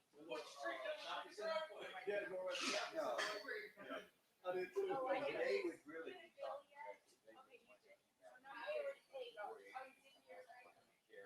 Oh my God. Yeah, it's a story. That's exactly how it happened. People judge it here. And there was a house with people standing in the driveway going, go down around the house. Go get pushed, go get swimming pool. Oh, see, that's some old school direct. All he can think about was I'm going around the house, and they're gonna be all dressed in white t-shirts. Yeah, it's like, hey, wait. Now I'm trying to trigger me. I got the wrong shoes on for this. He was on that stage, and Mike and Cassie went out and got 2 hours. Yeah. They brought him up right in front of him. Oh my God. And he's sitting there going, man, what the hell are we doing? They're And we're trying to tell him, don't move real fast. Real still. But oh, He he told had. me the story when he came back. When I hit him up, when it showed me, he was like, man, he was like, bruh, he was like, Okay, so, sorry, you think yours is right?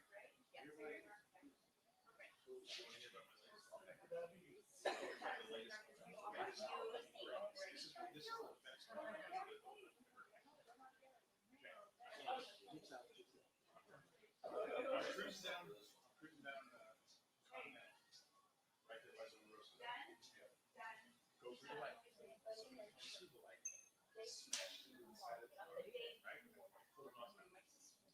Spins me across the intersection, like I hit the sign across the intersection. Yes. 2 months ago. They bounce, right? They're chirp out. So I'll chirp out. So I go home, not realizing that there's a tire. Oh, I drive the car off the move. Now when I get home, when I didn't know I did the responsible thing, I called the police. I said, hey, I just had this accident. I took off, so I took off. But I want to report it. They're like, well, you'll have to come down to the station. I'm like, I'm surprised you got here. So, and it's like 20 degrees outside. So I'm like, send somebody here. Oh, so I go back to the house.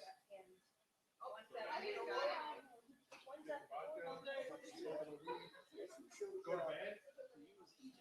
2 hours later, cops pulled in. Mother. Right now you're here. And I'm trying to explain to him. I'm like, listen, they took off, so I took off. I came home. I've just been chilling. I didn't say I'm very good for this. I ain't doing that.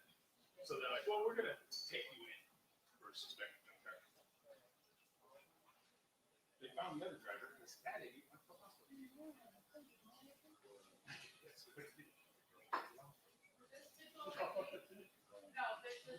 Yeah, he hit with the front of his car. His front end. Mine was still good enough to drive my car.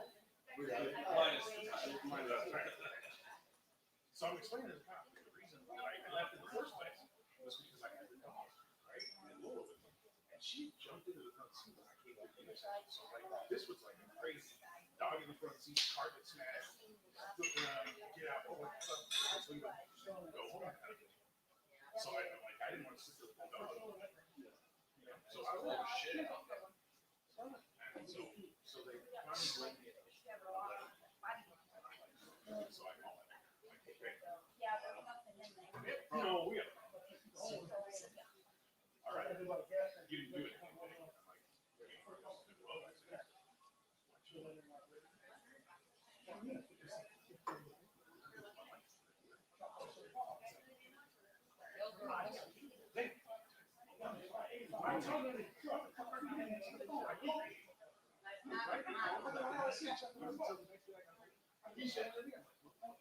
I'll take you. I'm getting now if you're going to I can get it, I can fix it. $500 for a doctor. Because we're going to show good people had the drinks. We're going to have the time for the doctor to have to save you. So why was it just go home and then call get in the drink and then call over.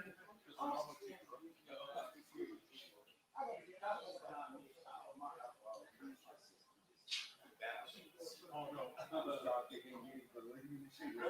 No, that's they got me for actually said around the line. Because the guy said because that's what the other said. I don't know. It's all what they you see right red light.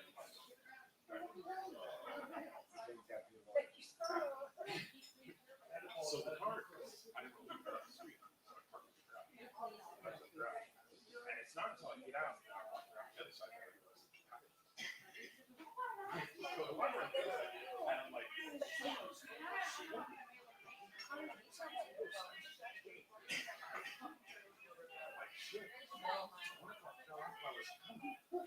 And then I started thinking to myself, shit. I'm surprised I had brakes. Yeah. Right. I'm the stupidest little motherfucker. But then, so then,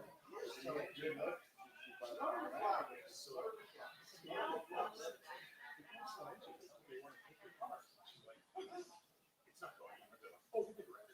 So I just had to give her a certain market. So then I started thinking, shit. So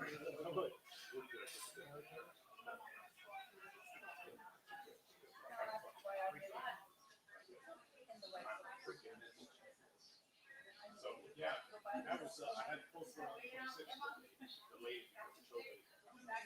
All of them had this stuff.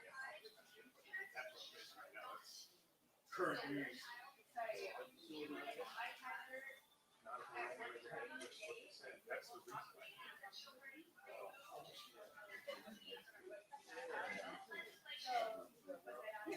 I got to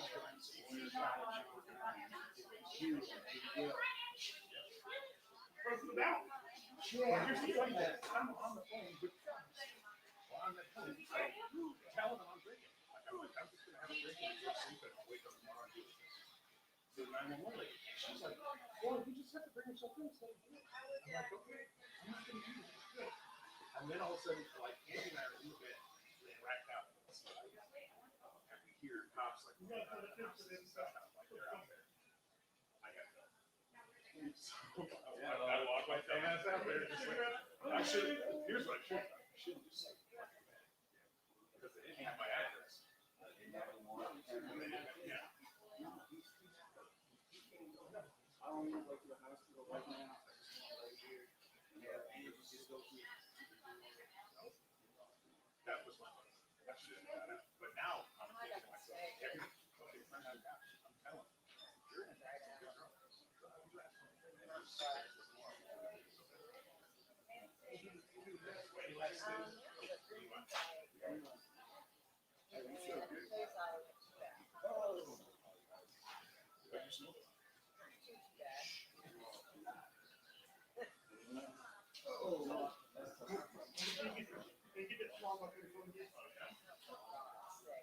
We'll do it again.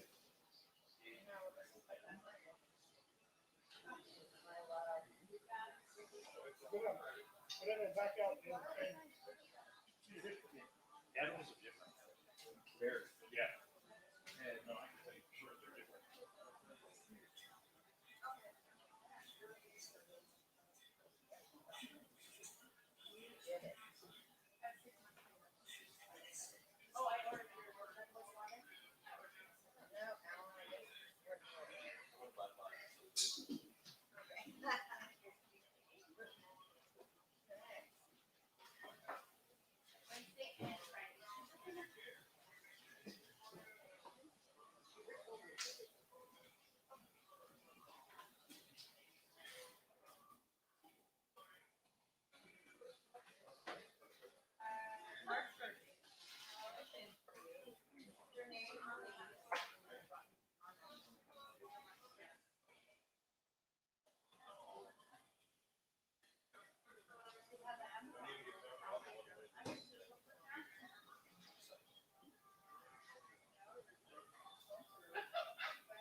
It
don't work that way.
You want that one on that side?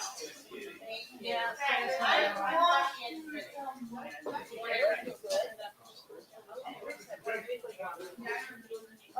There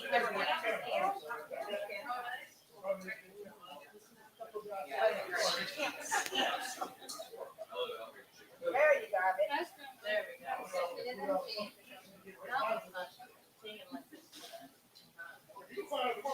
Oh, I have to sing about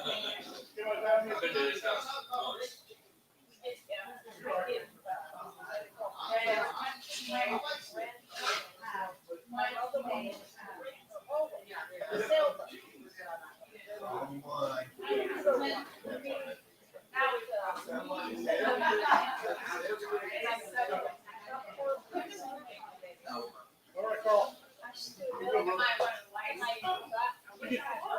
Get it going.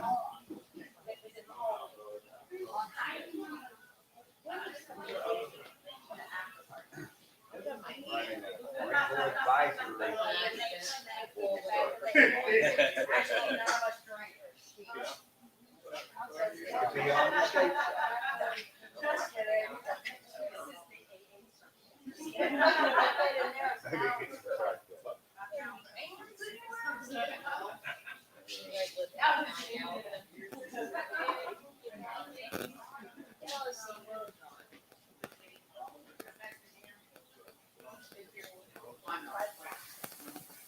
Testing. All right, ladies and gentlemen, we're getting ready to start the adult portion of the show. If you will stand, please, remove your hats for the national anthem. We appreciate it. Thank you very much. Can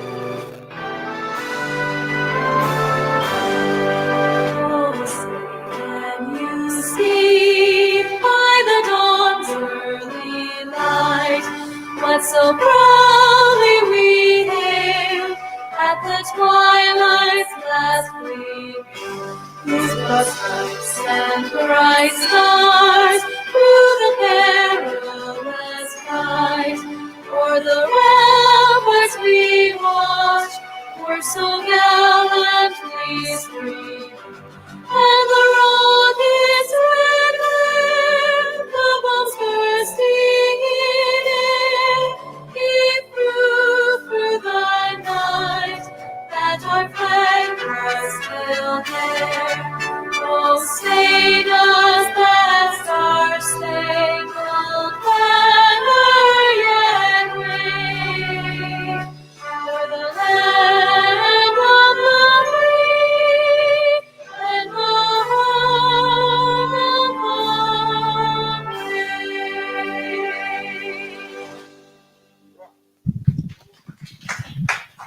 the brave. Hoorah. That never gets old, never gets old. All right, welcome to Home Entertainment. This is the adult portion. So if you come here thinking I'm going to have a happy face clown wig on, thank you for coming. There's the door. All right.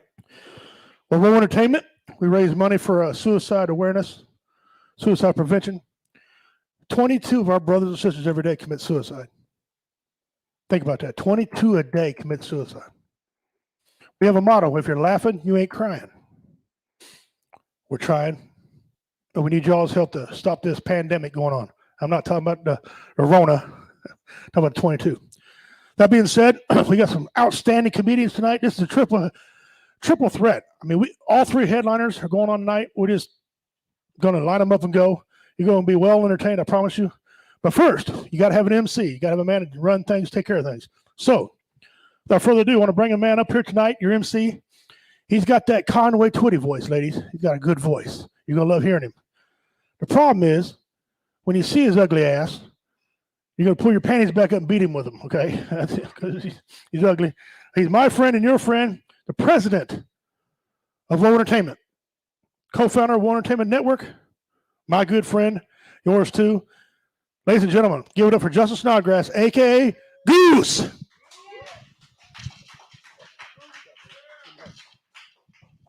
What is up? As he said, I am Goose. If you couldn't tell, I started out with a little show about 5 years ago. I'm a 2-time suicide survivor, and about a couple months after my second attempt, I started doing an online radio show called Warrior Outdoors Radio.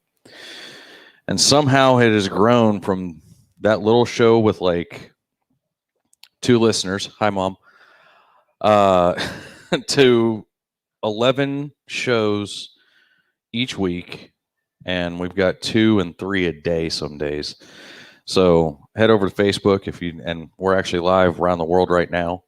So head over to Facebook, like Woe Entertainment. We've got shows on everything from gaming to cooking to two rednecks trying to bullshit our way through what's going on in the world today.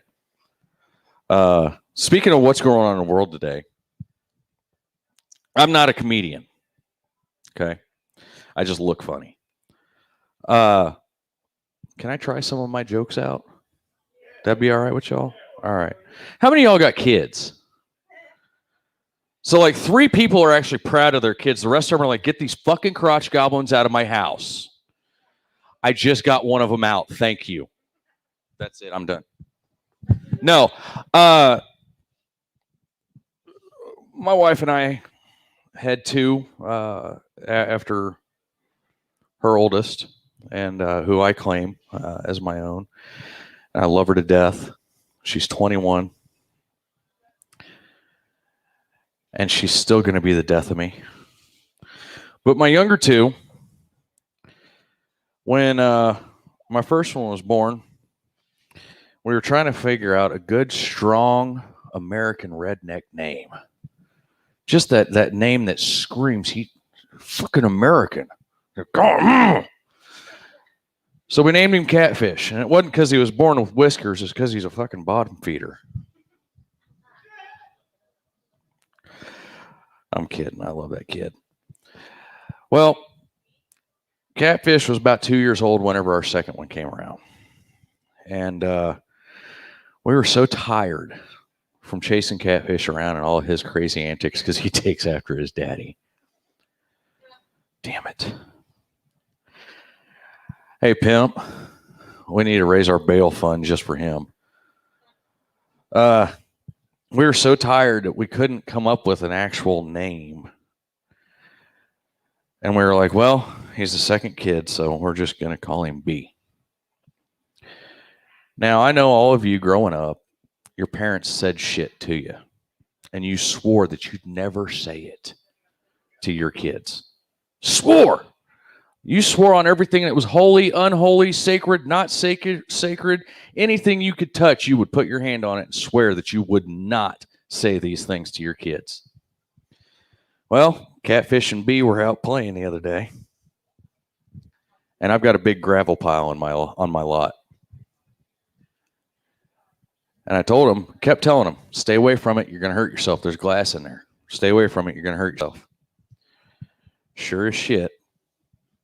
Daddy. I hope you're proud of yourself. Fuck! I said it. Anyway, so how y'all enjoying this whole pandemic thing? This whole Rona? This virus that you might get, you might not. You might have symptoms, but you might not. It might kill you, but it might not. I'm an exterminator for a living, my day job. Don't worry, I won't quit it. So I'm in and out of people's houses, whether they're home or not. I go in, I spray for bugs, and I leave. Sometimes we have a team of 2 that goes in. The other day, this lady, we've been spraying her for the past 40 years. We get done. Dude comes out. He goes, dude, what? Did you see her bed? She's a 90-year-old woman. Of course I seen her bed. There's like 47 quilts on the damn thing. No, man. That pile of G-strings. Dude, it was fucking masks.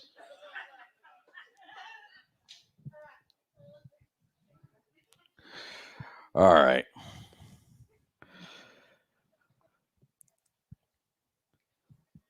Oh, our first comedian.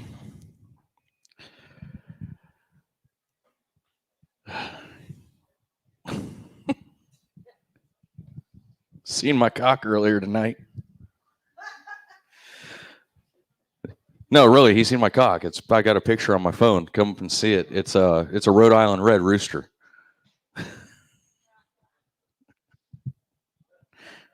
Anyway, I love him to death.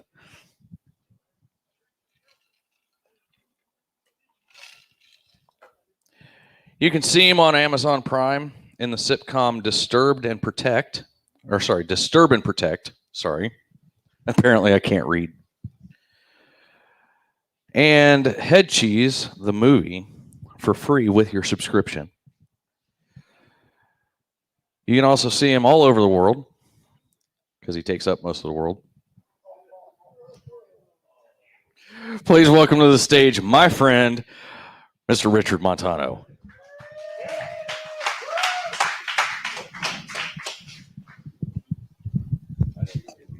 Give a round of applause for Justin, everybody. Let him hear it. Two-time suicide survivor. That shows a lack of fucking commitment if I've ever seen one, right? Jesus Christ, man. That's not the fucking object, okay? Talk about my weight again, bitch. We can go all day.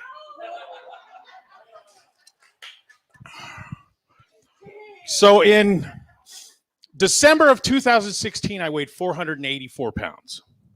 Okay. January of 2020, I weighed 189 pounds. I'm standing before you now at 260 because of fucking COVID.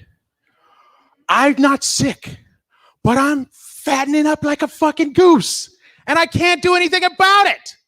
It's so fucking sickening. This shit comes on like a lava wave, man. It just, your dick gets smaller. Woo, look at that. It's just going away.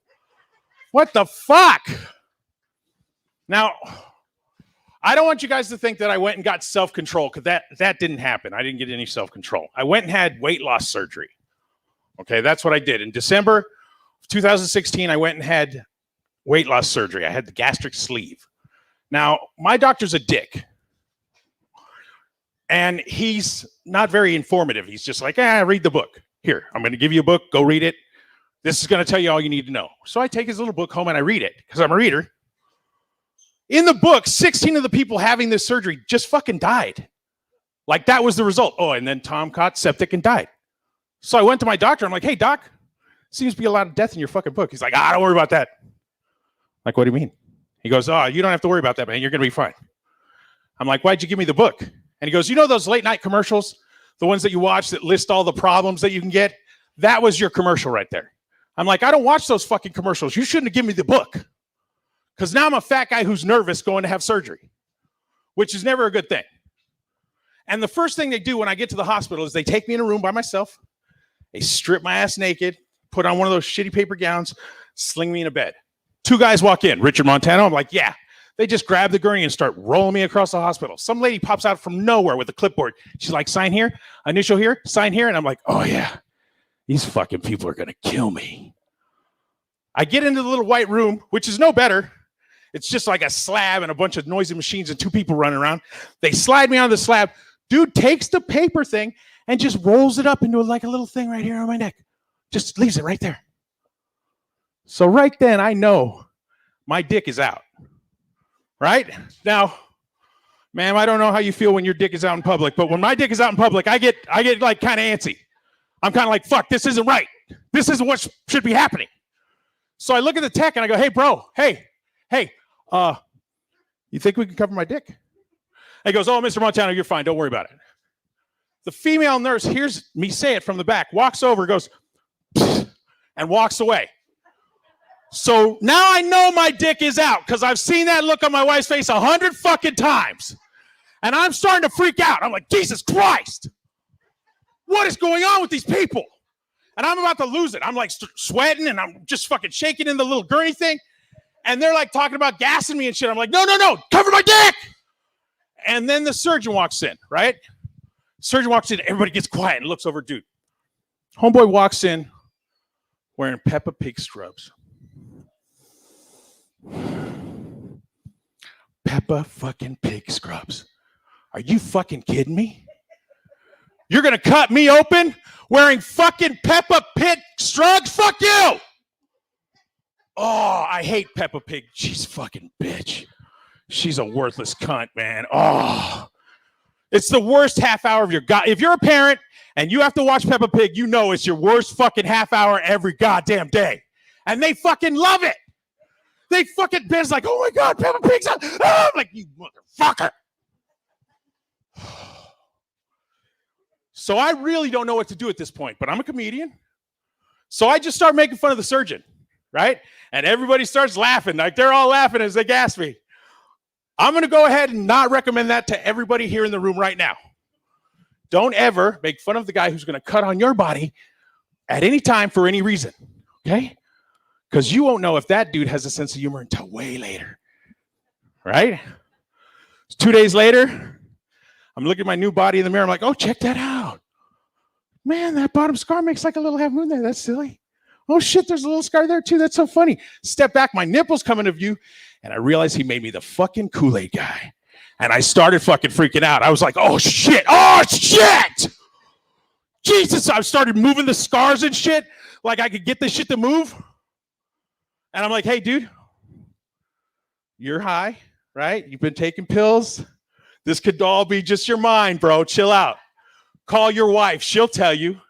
Angie will tell you what's what. So I call my beautiful wife. I go, hey, babe, Angie? Baby, can I get you? Oh, fuck. Oh, my God. Look at that. I'm like, so you see it too, right? She says, bitch. Bitch. I've been married to that woman right there. She came to her senses, but I fucking drugged her up and got her back in the game. Right? Nah, because women, fuck, I would never put up with the shit that my wife has gone through for me. For me? Fuck you. I smelt me. I know I'm not worth that effort. That woman's a goddamn saint. Jesus. And gave kids and raised families and took care of everything. For what? For this? Are you fucking kidding me? There should be a Richard Montano filter on your fucking phone. And every time you take a picture, it should say, caution, don't let this happen to you, is if I'm in the picture. Right? That's what my life is. It's not funny. It's not good. It's fucking, oh, God. I have fucking 5 grandsons now. 5. I had 3, and then 2 more just popped out. They just keep squeezing them out. What the fuck? I guess they're having a sale at Walmart on these motherfuckers because they just keep coming. Connor is the oldest. Well, Xavier's the oldest. Connor, Ben, Lucas, Ben, and then the little one, which I just call Fat Baby. Because he breastfed, so he's just a big fucking monster of a baby, dude. Like he all the other babies were just like babies. He's like, what? Did somebody say the gym is open? Like he's a fucking monster. All that from breast milk. I was like, shit. I should get me some breast milk. But I already got weight problems, so I'm not doing it. There's no guarantee I'm going to get the muscle that kid got. He's got good genes. So here's the thing. I'm a bad grandfather. I'm shitty at it. Like I think it's funny to confuse the shit out of them or to cause shit. Like I'm like, bro, did your brother just call you an asshole? Why did you not show him that baseball punch that I was telling you about? The one that comes from way back in left field and you throw it and fucking bam, hit him right in the jaw with it. And then when he's on the ground, go, what? What'd you say to me? That's what I want to see. Right? So eventually I goad him into it, fucking lays him out. I'm like, oh shit, that was awesome. Right then, my wife and my daughter walk in the room. What the hell is going on here? I'm like, oh shit, yeah, what's going on here, guys? What the fuck are you doing? I'll do some investigating, babe. Don't worry about this. I'll handle it. I'll take care of this. Fucking Lucas is looking at me like, what, motherfucker? You told me to do this shit. I'm like, shut up. I got this, man. We got to get rid of the bitches. Come on. Chill out. Don't throw me under the bus just because you got caught punching somebody. What the fuck? Dude, Ben is crazy. Ben is like, at 3, we knew Ben was going to jail, right? Because at 3, Ben could already stab shit. like with knives, just stab shit and make it like hurt. Like he fucking cut a pillow up, just like a dog would tear a pillow apart in the living room. He did that with a pillow in the fucking living room. I was like, dude, what was the point? He's like, what? With the knife. I'm like, oh shit. Oh shit. Well, I'm not going to tell you how to do anything, Ben. You do what you do, buddy. I'm just here for you. I'm here for sport. But then a couple days later, we're at a birthday party. And my job back then was to take care of Ben, right? My job was to keep Ben from killing the other children, right? That because I could hold him, right? And I just let him squeal and I would hold him. So I'm watching him and I fucking took my eyes off him for a split second. Like there was some over here, like something glowed and I was, oh, look at that. Pop, I hear a pop. I look back, Ben's got a knife and he's fucking lunging. I'm like, holy shit. Thank God it was a balloon, right? He stood up, pulled the knife from his pocket. Don't ask me where he got it. Popped the fucking balloon and then sat back down. Just cool. Like it was normal. So I said, hey, Ben, what was that? And he goes, what? It's not his birthday and I couldn't fucking see. I'm like, oh shit. Ben, hey, buddy, maybe we save the stabbing for school. You know what I mean? At home and at family gatherings, we don't stab at all. Like we'll take stabbing off the table. But at school, shit. Grab a pencil, stick a motherfucker. I'm good. I'm good. Don't tell him Papa said you could, though. I don't want to hear that shit. No, we know those rules. Don't you dare. Don't you fucking lay me onto that. No, I'm trying to teach with sports, right? Which for this generation is sadly not taking.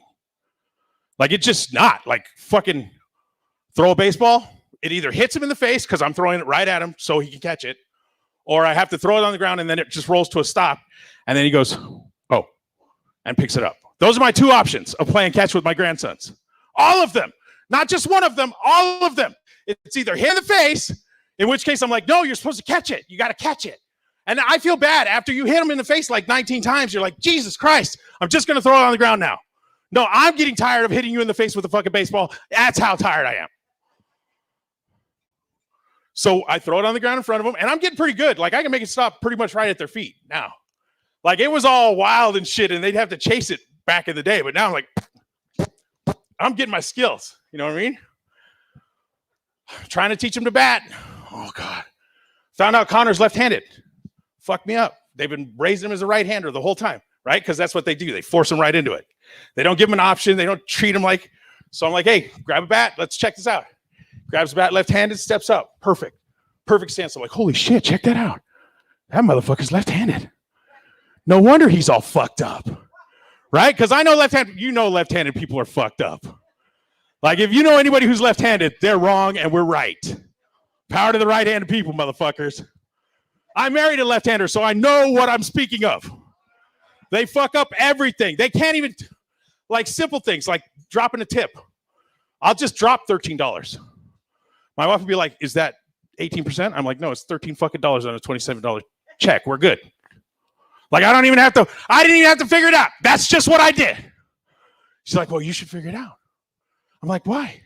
We figured out it's $12.28. I'm like, what, you would have saved me the 73 cents? Did you want me to get change? How the fuck is this improving our life, lefty? But then, because lefties are fucking wizards, right? Every once in a while, she'll pull some shit. I'm telling her about the car. I'm like, the car's got a problem. It's pulling to the right. She's driving. She goes, really? Lets her hands off the wheel, holds the gas down, cruises straight for about a mile and goes, this fucking car I'm pulling. Grabs the wheel. Like, bitch. You didn't have to be all right there in my face about it. You could have said, no, I feel a little something. Maybe we should check the tire pressure or something. No, not you. Fuck no. Just, oh, look, car's not pulling at all. Just drove in a straight line for a mile, motherfucker, at 65.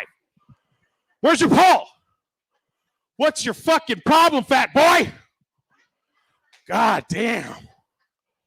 No, so I started acting. Yeah, I did comedy full time for about 2 years. I produced the Kansas City Comedy Festival in 2017, and then I wanted to get into acting because I was losing the weight so I could act. Because there's like one fat actor for everything. Like he's just the one fat guy. And they just recycle him through everything. And if you're not that guy at a very young age, you ain't getting in late. There's no room on the fat actor rotation for fat actors. You got to thin down. So I thinned down. And I got into acting. I got a movie out on Amazon. I got sitcom. I got another movie I'm filming in April. I produced a movie last year. Shit's happening. I'm happy with it. I'm feeling like it's moving in the right direction. I'm here in front of you wonderful people on a fucking Saturday. So thank you. Right? It's moving in the right direction. So I'm shooting this movie. It's called Born to Raise Hell. And I'm playing a bit part. I'm not even, the Born to Raise Hell part is this guy who goes and like kills 8 medical students in one room or one apartment in one night. He just goes in, kills everybody, and leaves. They catch him the next day. It's a real story. I'm like the manager of one of the guys he kills, and I have this little part scene with him. But the director has this idea for my scene. He wants the cup to be in the scene, okay? The cup is this. I pour alcohol into the cup. I pour coffee into the cup. I pick the cup up. I take a drink. I move the cup, say a line, move the cup, take a drink, okay? We run this scene 13 fucking times. I'm drinking actual alcohol the whole fucking time. And he never once says, don't drink the booze, dude. Like, you're going to get fucked up because we're doing this all really fast. Like, we just keep resetting and you just keep drinking. But I'm still pouring 3 fingers every time, 1 finger of coffee, finishing that whole drink by the time I'm over. I'm like, oh, the last line I say is, let's get you a fridge, right? That's what I'm a fridge salesman. I can't say it. I'm so fucking drunk.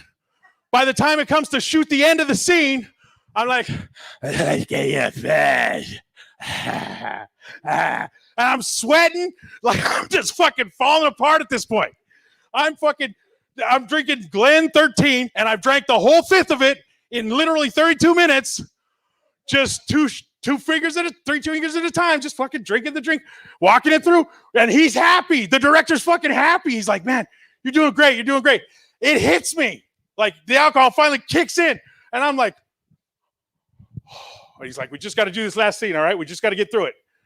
They had me come in 2 days later and say the line into a recorder because if you're going to watch it, it's going to be this. Let's get you a fridge. But I'm going to say, let's get you a fridge perfectly. Right? So if you watch Born to Raise Hell, watch for that scene. I'm telling you, they fucked me up because nobody said don't drink the booze. Right? It was part of the scene. I am acting. I am doing everything the director wants. I'm like, oh, put the cup down. And we're working lighting in some of the, like we're not even shooting half of it and I'm still drinking. Like I'm still taking the drink every time and moving the cup and walking it through. And nobody notices that I'm just fucking downing this whole bottle and bottle's empty. We have to pour coffee into the bottle to finish the scene for the last one.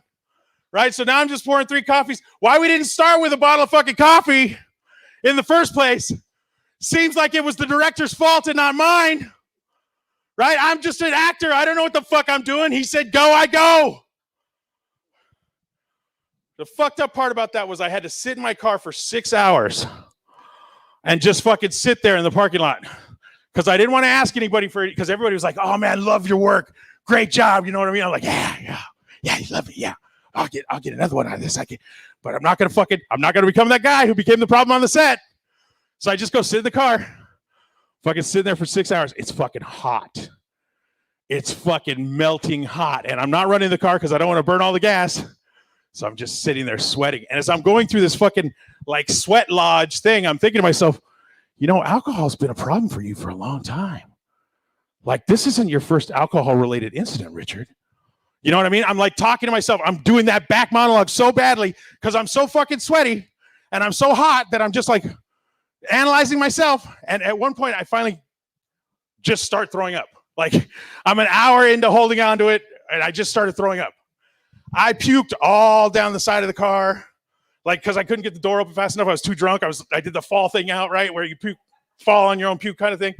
So I did that and then I realized the lot has cameras. So at some point, the production company got a call from security and said, hey, is this one of your guys? Can you tell us what he's doing here? Yeah, no. Okay, wait. See how the door pops open? Well, no, that's him falling out. So now he's throwing up while he's laying on it. No, he's laying in his throw up right here. Can you tell us what happened?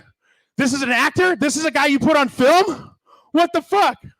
I'm never here for that production company again. God, I'm so happy that I got other opportunities. Because that was messed up. That wasn't the worst, though. My first acting job. I love acting. I love talking about it. My first acting job is a movie called Head Cheese. It's a low rent, Friday the 13th kind of slasher movie. I die in it. Like I get eaten by a couple of trolls. Okay? The director says, listen, this is a $3,000 prosthetic. You got to wrestle with it, but don't hurt it. Okay? But I need you to be physical. I need you to fall down. I need you to, actually go through it like it's really attacking you. So I tried, but the fucking thing was slippery. So when I fell on the ground, I threw it in a fucking mop bucket that was sitting off set, and it just splashed into a fucking full mop bucket of dirty water. Like they had just mopped the floor with it, and it's just sitting, the $3,000 fucking troll that they're using for the rest of the movie is just sitting in this fucking bucket of water, right? It's just sitting there. And I'm like, remember what I said? Cautionary tale. Don't let this happen to you. This is what I'm talking about. This is my real life. Okay? So the director gets it out. We wipe it off as best we can. We're stuffing cotton into it, trying to dry it out because water got inside it and shit, right? I'm like, fuck, this sucks. I'm going to be the guy who ruined the rest of the movie, because I fucking did this. But we get through it. I die. And they're like, okay, so listen, we don't want the blood to move around a lot. And you're in the next 3 scenes. So we just need you to lay there for the next 8 hours. All right? About 8 hours. I'm like, I got this. I fell asleep in 15 minutes. My wife got on set 8 hours later, says, hey, where's Richard? They go, man, he's sleeping on set. They just finished wrapping in there, though. You can get him up now. She walks in, she's like, get up. I'm like, oh shit, are we shooting? She's like, it's over. I'm like, what? That was 8 hours? Shit, that was some good weed. That was some good fucking weed. That's why I'm glad I smoked weed before I died in this motherfucker. I knew it. I have a good weed guy. If you develop a drug habit, you're going to develop drug guys. Okay, my weed guy is a little scary. He really is. But he's got the best fucking weed. I'll put my weed against anybody's weed in this fucking place any day, all day. Right? We can smoke a bowl of yours and a bowl of mine, and you'll be begging me for mine. Right? It's that good. But he's a Russian gangster, and he's crazy. And all his friends are Russian gangsters, and they're all crazy. And he raises pit bulls, right? So when I go to his place to pick up, there's like 12 fucking pit bulls just running around all fucking wild and shit. Which is fine when it's just me and Oleg, because Oleg can control the dogs, and I know to keep my hands and feet inside the fucking ride, right? But when one of his Russian gangster friends shows up, inevitably it always happens. Somebody goes, those dogs aren't that tough. I'm like, motherfucker, that's a 90-pound pit bull. That's the toughest fucking machine that you're going to see today. Don't fuck with that dog. He's like, what? I fucking choked that dog out with this fucking Russian. I can't even do a Russian accent, but it's fucking sickening. I'm like, dude, don't fuck with the dog. And Oleg goes, Michael will hurt you. Oleg just tells him, hey, Michael will hurt you. Don't do that. So, dude eventually gets his weed on, gets his drink on a little bit more. We're sitting there, and I'm like, hey, Oleg, I got to go. Angie's waiting. Can you bag me up? I know we were waiting for shit to dry, and we all socialized and shit, but I got to go. Nope. Yeah, I'll get you right now. All right. And then asshole grabs the dog. Grabs it and tries to choke it out. The fucking dog takes a chunk out of his arm the size of a small baby. Like just spits it out and then goes back on his fucking arm. Right? And I'm like, oh shit. And the other dogs are now starting to like, oh shit, we get to bite people? Right? They're like walking around like, oh shit. Can I get the big one? I'll get the big one. Hey, you guys got an eye on the big one? Come on, let's get him. I'm like, Oleg, get your fucking dogs. Oleg comes in. Hey, they all sit. I'm like, oh shit. Fuck. I don't need the weed today, man. I'll be back tomorrow. Because I know what's going to happen. There's going to be problems, right? Oleg's like, fuck that. Wait for your weed. Hey, I told you not to fuck with my dogs. Get up. Grab your piece of meat and get the fuck out. just fucking tells him to grab his piece of meat and get the fuck out. I'm like, oh shit, Russia really is fucked up. Like, because that would never, like, even the worst American gangster guys would be like sympathetic to a point. Like, you seem to have lost a chunk of your meat, sir. Let me get a bag for you as you exit. Oleg's like, fuck that, grab your piece of meat and get the fuck out. I was like, holy shit. Dude is just bleeding like it's unreal, right? And Michael's just sitting there, blood in his fucking teeth, looking at me, and I'm like, oh shit, fuck, stay behind Oleg, right? The fucked up thing about Oleg is he's like this little tiny guy. There's nothing to him. I swear to God, I could whip his fucking ass 7 times, 8 times a day. I could beat his fucking ass. There's nothing to him. But he's the craziest. Like, if you tell your friend, that's always a buddy of his. They rode motorcycles together. If you tell your friend, I told you not to mess with the dogs, grab your piece of meat and get the fuck out, you are hard. Like, there are very few people who have shit to say to you. Right? That's crazy. Fuck. So I get home and tell Angie the story. She's like, why didn't you just meet him at the gas station? I'm like, oh, now you got fucking ideas. Now you got fucking ideas. Because normally we meet at this gas station. Like, we don't fuck with going to his house. I rarely go there. Because I know shit happens there. But I was feeling froggy and I was like, I'm on my bike. What the fuck? So when I lost all my weight and I was at 180 pounds, bought myself a bike. Ninja 650 KTM edition, mint green with fucking lighting. Fuel Commander. I got it to 165 miles an hour going through Utah. Fucking bike was bad. Bike was bad. Bike was fucking awesome. Here's the thing. Bikes don't help you in an accident. Like, I don't know if anybody ever told you, but there's nothing to them. When the accident happens, you're off. Right? I had no idea. I learned 2 important things about myself in my motorcycle accident. First, I learned that I'm a sexist motherfucker. Right? And I'll explain it. I am a sexist motherfucker. It's true. I judge women as sub to men for certain things, and I have it in my fucking head, and it's stuck there, and I know it, and I accept it. I'm a piece of shit. I'm sorry. You're beautiful. You got all kinds of cool shit. You got titties and vaginas and stuff that I don't have, but, you can't fucking drive. Yeah, that's all I'm saying.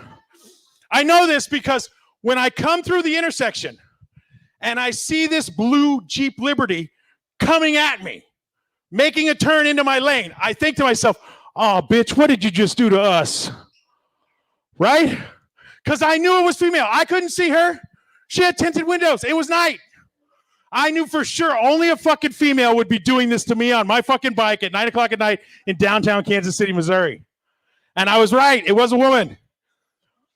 Fucking hit the front of that thing, pinwheeled off, right? It ripped my knee up. It ripped my leg up. It tore my Achilles tendon. The second thing I learned is that I'm a big fucking pussy. Because when I was laying on the ground, I could not stop yelling. I couldn't stop crying. I didn't stop crying until they put me out at the fucking hospital. I cried all the way through the ambulance ride. And the dude was like, sir, if we could just get you to calm down, you'd be a lot better off. I'm like, fuck you! Fuck! Ah! Ah! All the way into the emergency room when they drugged me. My wife comes in. We had been divorced at this time. We were still living together because she's not smart. But we were divorced at the time. And they start drugging me up, and I'm looking at her like, baby, I love you so much. We should just get married again. I don't know why we ever got divorced. I was dumb. I can't do this without you. I need you. She's like, yeah. No, this is Hi Richard. I've seen him before. Fucking come back to me when you're regular, Richard, and we'll talk. I'm like, baby, She's like, yeah. No, I love Hi Richard. He's cool, but Hi Richard doesn't make shit happen. It's crazy ass Richard. It's 2 a.m. Richard who can't get alcohol. That motherfucker, he's the problem. When you can talk to him, we'll get married again. So I had to make some deals. Some contracts had to be signed.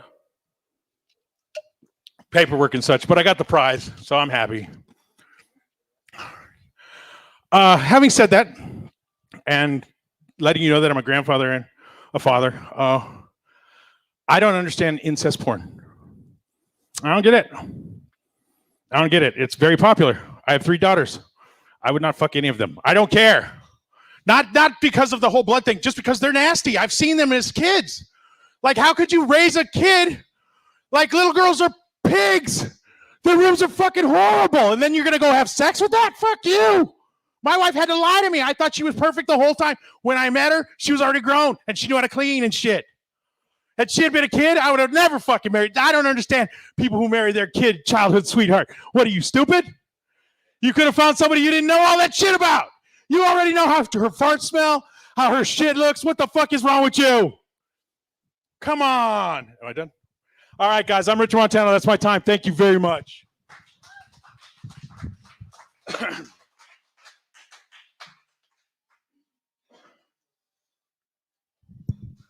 Give it up one more time for Richard Montano. God. Hey, Richard. Oh, yeah. I do that every show. Oh. Oh, this next comedian also seen my cock tonight.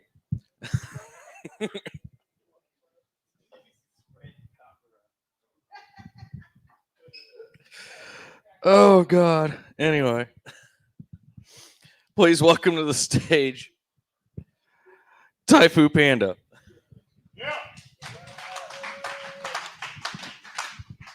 Ah, snap. Yeah, I did see his cock. Ah, snap. He got me. I taped this. What's up? What's up, Gallatin, Gatlin, gun? I don't know. Shit.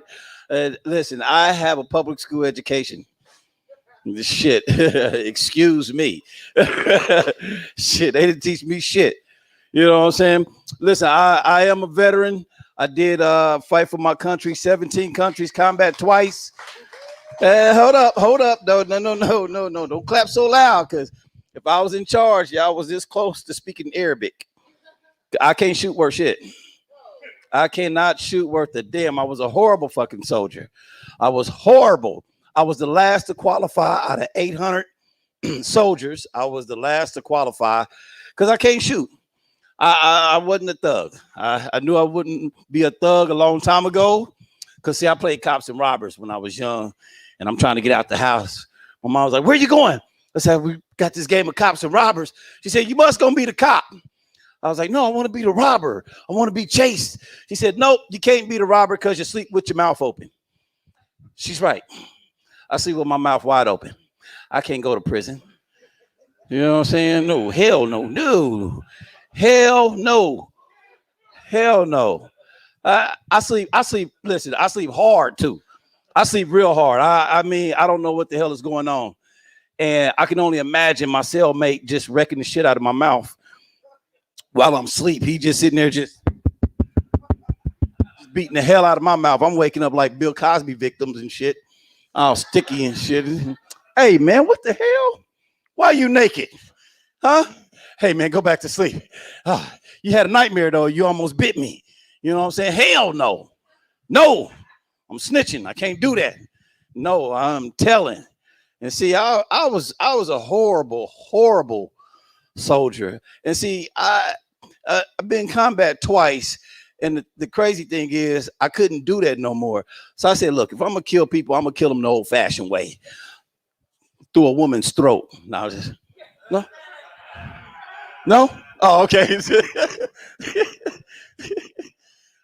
I don't believe in abortion. I just believe in oral sex.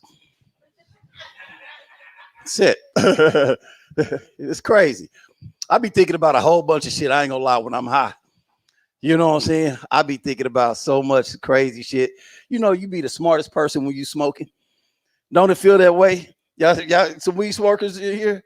Weed smokers?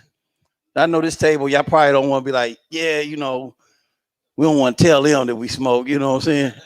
Got a stash in the car. I'll be thinking, I was high. Today, yesterday, I'm always high. But when I was high, I was thinking, what if dogs could talk? What if, because I'm looking at my pit bull, you know, that's a black dog. He can't be black, not have a pit bull. Got to have one.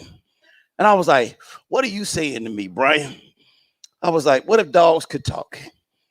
Which dogs could say nigga? I think I'll be pissed if a border collie Shit. I feel offended. I feel offended. Golden Retriever, I would feel offended. Definitely not a French white poodle. I be thinking about shit like that. Like, what dogs could get away with shit? You know what I'm saying? German Shepherd, Chihuahuas, they Latino, they Mexican. Hey, you know what I'm saying? You know what I'm saying? I be thinking about shit like that. I be thinking about Sesame Street. Sesame Street. Think about it. Sesame Street was the most selfish fuckers on that block. That was a dope commercial. I mean, not commercial, but that was a dope series. Like dope heads, like drugs. Think about it. Big Bird, the only one that can see Snuffleupagus. That's LSD, right? Right? That's drugs. Nobody gave a shit about Oscar. Nobody ever took the fucking trash out because Oscar would be dead, right? You know what I'm saying? I be thinking about shit like this when I'm high. Just high things. You know what I'm saying? And I'm like, damn, I probably need to stop smoking, but I feel smart when I smoke. You know what I'm saying? I feel real smart. I'm glad, like, my daughter came to me, said she was a lesbian. I was like, this is cool. This is cool. I'm going to change my browser history a little bit. You know what I'm saying? It's different now. Looking at, women on women porn, it's a little bit different, especially if I can't look at that shit no more. You know what I'm saying? Shit is different. But crazy thing is, see, when you're a soldier, you know what I'm saying, like my brethren here, you go around, you see all kind of different women and everything. And I remember I was in Thailand and, I met another soldier girl. She was like, well, my coochie is like Lucky Charms. She's like, it's magically delicious. And when she pulled down her pants, I was like, no, it's not Lucky Charms. Your shit is vaginally suspicious. What the fuck it is? The hell is that smell? You did PT before you came to this bedroom? Hell no. I'm not putting my mouth on that. I be thinking about a whole bunch of just crazy shit all the time. You know what I'm saying? But I was definitely a terrible soldier. And a lot of people be mad at me because I get like the most like ghettoist girls I can find. You know what I'm saying? I don't care what race they are. I just need, fuck if you cute, can you shoot? Because I can't shoot. I need somebody to protect me. What's wrong with that? You know what I'm saying? And I get one. And I had this young lady, and she was real thug, man. She telling me all kind of stories. She was like, oh, well, me and my ex, my baby daddy, and, you can't have a ghetto girl without having a baby daddy. They come with the program. And she's like, we used to rob drug dealers and all this other stuff. I'm like, you think I'm a punk? I said, you ever be on the battlefield and have to take a shit? You running through the battlefield and you looking for a damn handicapped bathroom or something? You trying to run back to the barracks and you trying to hold your shit in with an M16? Shit, that's tough. That's tough as shit. You know what I'm saying? Shit, you holding your ass. Running through the damn shit, man. I'm telling you, that shit is horrible. I'm like, damn, listen. As a soldier, you know what I'm saying? I knew I was terrible. I knew I was terrible. It just wasn't my thing, wasn't my speed. I was young, 17, going into the military, so I didn't know shit. You know what I'm saying? But I do know shit now. I know these damn kids are spoiled as shit. I look back at my life and I'm like, these kids are spoiled as shit. If you think about it, they got shit called allergies. What the fuck is allergies? When we was growing up, what'd your mom do? She made one pot, right? I made a pot of spaghetti. You're like, well, what's for dinner, Mom? Spaghetti. I think I'm allergic to the tomatoes. Who told you that shit? Huh? You gonna eat this spaghetti? And she'll sit there and have me eating it. And she'll tell my dad, look at your son. I don't care what color you change. You're gonna finish that. Oh, your son wants to go to sleep. I'll tell you what, we'll take this plate. We'll put it in the refrigerator. Guess what you're having for breakfast in the morning? Fucking spaghetti. And then you come in the next day, okay, I ate spaghetti for breakfast. Cool. I'm good. What's for dinner today? Oh, you guys didn't finish the spaghetti. That's what you're eating, spaghetti. There's no make this plate or make a different plate. We didn't do shit like that. They got shit nowadays. These kids, they call it autism. Anybody deal with autism? You deal with autism. Listen, my little cousin, strong as fuck. 7 years old, can lift up like a fucking couch by itself. They strong. They very strong. See, we just called them special when we was growing up. Remember? We just called them special. That was it. You out there playing a game of kickball or something like that, and then you sit there and somebody, mom or something, holler out, Miss Johnson or something, hey, y'all let Kitty kick the ball. You know he's special. And kids was cruel back then, wasn't it? We'll be like this, hey, Kenny's about to kick the ball. This doesn't count. We're just going to let him kick it, and we're going to get back to the game. And you roll that shit, and Kenny kicked that damn ball into a whole nother neighborhood. You're like, damn. Oh, it's 2-1. That counts. It's 2-1. It is 2-1. The next day, you picking Kenny on your team. Kenny, we got Kenny. Kenny, stop eating the grass. We got Kenny. We just need you to kick the ball. Telling you, I love it. Love my little autistic cousins, man. I like that shit. It reminds me of some Rain Man. I'll be dropping 2 picks by him just to see if he can count them. I'll drop him on purpose. He'll be like, 10. There were 9. You're getting close. You're getting closer. Pretty soon I'll just take him to the casino. Just tell me he's a midget Mexican guy. You know, doesn't understand English. Tell you, I love the autism thing, man, because he moved my furniture for me. He can move shit on his own. When they get angry, just stay the hell out the way. Just stay the hell out the way. You know what I'm saying? What do you want for breakfast, man? I tell him, Chase, what's your breakfast? Chocolate cake, huh? Nah, man, you can't have no cake. He get mad, throw a tantrum, and flip some tables and shit. Hey, chocolate cake got eggs in it. So we're close. We're good. You can have some chocolate cake, sir. I'm telling you, they strong as shit. Kids got another thing going on. They got seatbelts. Seatbelts. What was your first seatbelt, sir? This right here, wasn't it? Your mom doing it. Ah! Hey, sit back. No, bitch, drive right. Fuck is you mean? You know what I'm saying? They blame everything on you. You know what I'm saying? You be in the back seat. You come flying forward into the back seat. Hey, y'all sit down back there. The fuck? Why don't you drive right? And then we can fucking sit down. What the hell is wrong with you? Shit, blame everything on the kid. And you know what the worst was? Hitting your mama in the back of that ankle with that basket in the grocery store. Shit. These kids got it good. I seen this shit in the Walmart one time. And I seen it. He hit his mom. This kid hits his mom with the basket in the back of her leg. And I was like, oh, she said, hey, slow down, honey. Oh, you're not going to hit him? We would have been knocked the hell out if you touch your mama with that basket. You know that. Damn it. The hell are you doing? Try this thing right. Well, I ain't got a license. You just, you know what the hell is going on here? Shit. Damn, moms. Some crazy shit, man. I ain't gonna lie. Listen, I don't care who you vote for as long as you put your name in the hat. You can't talk shit unless you put your name in the hat, right? Can't talk shit. We get rid of our Mexicans, you know what I'm saying? Listen, our Chinese food will be shit. Our Chinese restaurants will go to hell. They closing down in this motherfucker because we done got rid of the Mexicans. And then even with Africans, listen, I'm just a regular black American. I was born here. This is my country, my home. Whatever the fuck problems we got, I don't want to go nowhere else. You know what I'm saying? Fuck that. They got some real crazy shit going overseas. You know what I'm saying? I do have a problem with Africans anyway. I almost went to jail for one. I was down in fucking Perry, Oklahoma. I didn't have no business in Perry, Oklahoma. No, I didn't have no business in Perry, Oklahoma. But I was in Perry, Oklahoma. Sheriff came and said, hey, we done had a crime happen out here, boy. I was like, huh.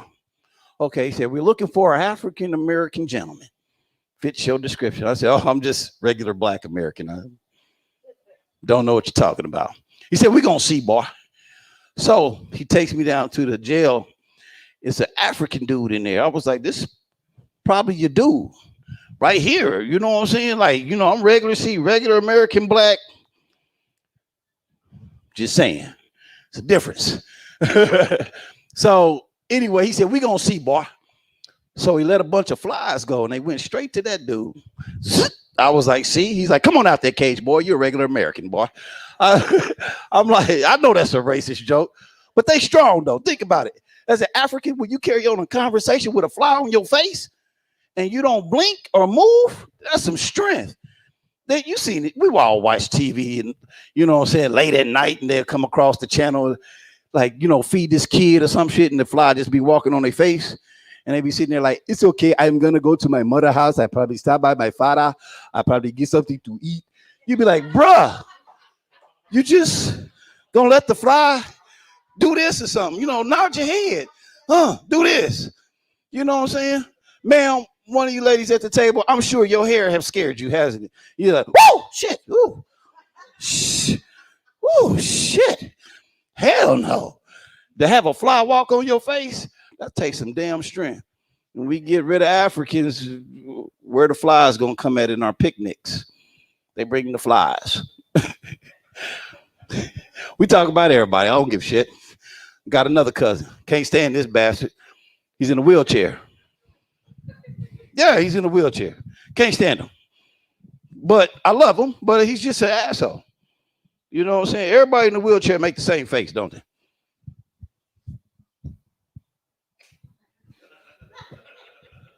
You got to have the Forrest Gump tilt, you know. And he's paralyzed from the waist down, and he does this stupid shit here. Why? Why are you crossing your legs, sir? Or was your legs getting tired, sleepy? Did you? Are you comfortable now? You know what the hell you got your legs crossed for? These shoes was his. I take his shoes because he's not using them. So I'm gonna take his shoes. He's not using them what they intended for. They're going, they wasted away. Put on some socks or something. That's all you need. But he still want to be a thug though. He'd be like, man, I'm about to kick somebody ass. I said, cuz I hope he's not walking. If he's walking, you're gonna get your ass kicked. He's like, nah, man, I still got it. Cause you know, he built like Hulk Hogan at the top, but his legs is like 7 years old, you know, like they just ain't quite developed yet. You know, I'm like, listen, if you rolled up on me on a wheelchair, talk about kicking my ass, I have the power. Stop. That's it. That's how you stop getting your ass kicked. Stop it. And then I take his handicap placard too. I take it. The hell does he need it for? He got wheels. He should be like in the very last parking spot at Walmart. Think about it. He got wheels. He could just cruise to the door. I'm like, do you know how hard it is for walkers? If I stop walking, I do not get to my destination. Definitely, if you're going downhill, you don't even have to. You don't have to do nothing. You got fucking wheels. I was like, give me this handicap placard. That don't make no fucking sense. Why do you need front row parking with wheels? Think about it. If we all had like a hover round in our car, we could just pop out. You know what I'm saying? You'll park way in the back. You don't need, you know what I'm saying? What you need a damn handicap placard for if you got wheels? Take these people's handicap placards away. Anybody with a hover around, a wheel, a nice little good wheelchair shit, take that shit away. You know what I'm saying? Us walkers have to go through, endure so much. I'm mad at my white friends that stormed the Capitol. I was pissed because they didn't bring me nothing back. I was like, yo, you stormed the Capitol? Homie, yo, you at least could have wrote me an amendment or something. You know what I'm saying? He is a whole person. Slave joke. I'm working on it. It's a good slave joke, though. But I'm mad, though. They didn't bring me shit back. You know what I'm saying? I would have had some office supply, something. You know what I'm saying? I'm taking something. Not just, yeah. You take the fucking desk. Don't just pose on the desk. Take the fucking desk. You know what I'm saying? Move the shit. You know what I'm saying? Move the whole damn thing. What you got there? Shh. Man, help me lift this motherfucker, man. Come on. Get the other end. Shit. Think this shit is mahogany. We taking this shit. Man, I'm telling you, a lot of people be always talking about the difference in white, black, and all this other extra shit. Everything's the same. Y'all got duct tape, we got gorilla tape. It would still fix the same shit. We all got a fucked up cousin that knows how to do everything. It's gonna be fucked up, but he gonna fix it. We all got a fix it cousin. He's a mechanic. He does roofing. He does everything. You know what I'm saying? Any and everything. Like, damn, ain't never went to college and shit, has it? Ain't been to college the first. Probably just got his GED yesterday, but he can fix the shit out some stuff, Katie. That motherfucker put a whole transmission in real quick. You know what I'm saying? That's that cousin. We all got that damn cousin. We all got nasty ass family members who's living like hoarders, who's nasty as hell, who you do not want to bring shit to the family function, where you walking down making your plate and you say, hey, who made the macaroni? Ethel? Oh shit, no, hell no. Ooh, shit, she's nasty. Oh no, why did y'all ask her to bring something? See, you know what your status is in your family on what they ask you to bring to your family function. If they ask you to bring cups, water, they are not dependent on you, because that shit is there when you get there, isn't it? You know what I'm saying? Like, hey, they told me to bring water. Just set it over there with the rest of the water. There's a lot of water here. It's a lot of family members that can't fucking cook. You know what I'm saying? We all got, see, as Americans, we keep our crazy people in our family. We keep them. You know what I'm saying? Everybody got that uncle. Be like, don't hug him. Just wave at him. Just wave at your uncle. He hugged too long. We don't like that. You know what I'm saying? Got that family member that hit on family members at the family function and shit. You know what I'm saying? Be like, yo, bro, this is a family reunion. What the fuck is you doing? It's your cousin. Yeah, man, but it's like my second cousin. So it don't count, does it? Man, fuck that. It still counts. Hell is wrong with you, you nasty bastard? We got motherfucking family members that go and don't bring shit to the function, do they? But they will make a plate real quick, won't they?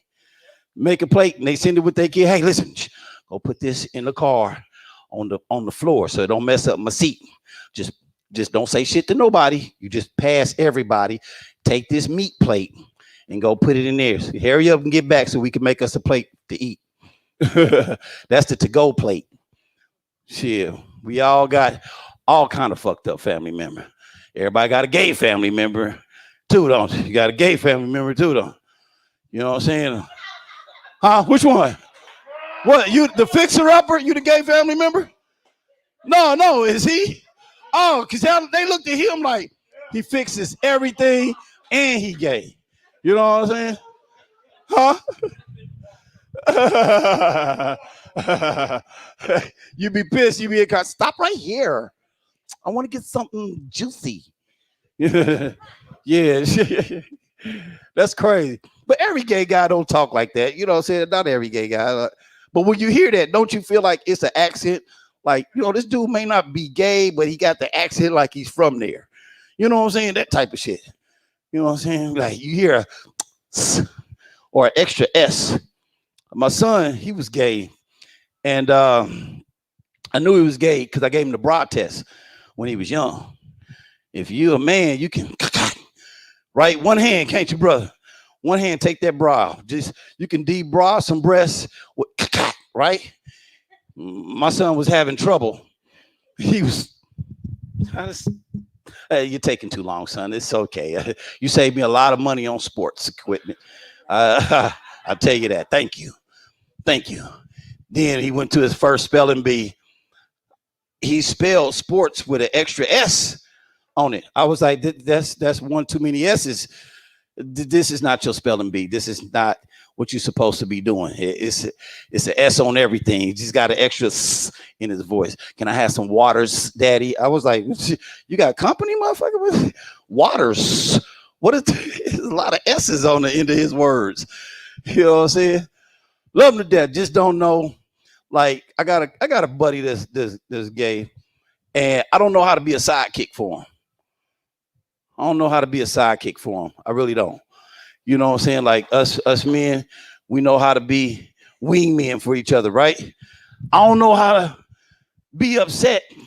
Like if somebody disses my friend or something, you know what I'm saying? Like, hey, he has the best dick in the world. Okay, you be lucky to have his dick. You know what I'm saying? Are you crazy? His dick in your ass? You would be, I'm telling you, you should be pleased that he came to you and wanted it. Did you want to suck his? You wanted it. You're top. Okay, listen. You will love to be his bottom. Okay? This is a great guy right here. Look at this. This is massive. You know what I'm saying? He probably tear your insides out with this thing. I don't know how to really like sell him to the next guy, or if somebody breaks his heart, I don't know what to say. Like, hey man, listen, my boy's saying that you ain't fucking him hard enough, man. What you gonna do? You know what I'm saying? My man over here at my house crying and shit up my couch. You know what I'm saying? So listen, I'm gonna need you to step your fuck game up, man. You know what I'm saying? You're gonna have to pound him, you know what I'm saying, at least 3 times a week. My man works hard. I got you, boy. I just don't, you know what I'm saying? It don't work the same, do it. Even with my son, I was like, I love you, son, but I didn't want to hear no stories. You know what I'm saying? He'll come home, be like, you know what I'm saying? Be like, how'd your day go? Well, did it go fine? It was fine, right? That's all I need to hear. It was fine. The date was fine. I don't need no fucking details. Just I don't know how to. It sounds like I'm being a horrible parent, but I don't know how. Even my daughter, you know what I'm saying? I'm like, listen, I had to stop kissing her because I've been glazed before. You know what I'm saying? I don't want my shit to bump up. You know what I'm saying? Because and one time, man, she was like, she came into the room, she busted in the room. She's like, hey, listen, I'm at her house down in Fort Leonard Wood. And she's like, hey, everybody, shh, be quiet. I lost my dick and I left it on vibrate. Shit, I got the fuck up so quick. I hey! She said, why you get up so fast? I said, listen, first of all, I don't want to be sitting on shit. You know what I'm saying? And I know for damn sure. Now, if you bought your dick off Wish, I probably would sit down. I'd been cool. It'd be like, you know what I'm saying? But you be buying American dicks. Hell no. I can't do it. Another thing before I go, anybody into little people, midgets? No, just me? You in the midgets too? It's okay. Say it. Listen, you know what? Being with a midget is the shit. Think about it. That's 10 thumbs on your junk. 10 thumbs on your dick. You know what I'm saying? Think about it. You ever play video games? What's the strongest finger? It's your thumb. That thumb action. Even when we feel socks, gentlemen, you know what I'm saying? The thumb action is what gets you, okay. A little person has 10 of those. 10 thumbs. God, that is a wonderful thing. Just, you know, it's like a little fist punching your penis. You know what I'm saying? Try a midget. You should try a midget. Try a midget. You're a tall guy. Seeing you come in, you know what I'm saying? Get you somebody this height. 5 foot? 5 foot? Are you? You can't. So, you know, they got the little hand. They come in like this. Be like this. So you, get this damn midget off me! Baby, come in here! Hey, get your little ass away from me! Oh shit! Oh, it's looking at me! I made eye contact with him. Oh Lord Jesus! You be start thinking like, why don't they off you people? Why don't we just get an island? No. Yeah. Why don't we get some chains? Hey, guess what? I will fly to that island. 10 thumbs? Shit. Listen, I'm Thai Food Panda. I enjoyed my time. Thank you very much.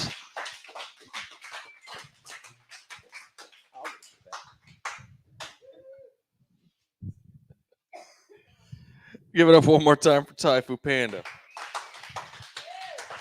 And I'm with him on the little people thing. I'll talk to him, but anything further than that distance, I'm good. What did you just say? It is, man. I'm good. I'm good.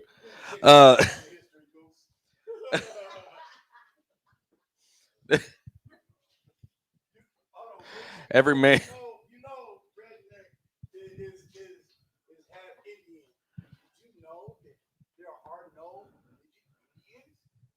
We kill the bastards. You'll have your turn. Shut up. All right. So real quick, 50-50 draw. Pimp, come here. Okay, never mind. That one will work. Didn't even mean to do that. Who the fuck wrote that? I don't know. They wrote it so small I can barely read it. Coffin number. Here we go. 930263. Is that a 6? Looks like a 6. Yeah. Starts with an M. Murrayla. Oh, I couldn't read it. Heel. Thank you. I got 2015 vision, and I had a hard time reading that. Y'all having a good time so far? Damn, that was loud. I've only got one good ear. I'm actually deaf in this ear. And so that was stupid. Anyway. Oh, man. Oh, this next comedian. Before I announce him, make sure you come over and check out our merch table. We got these badass in the 22 shirts. Prevent suicide. His is bigger. You can read his from further away.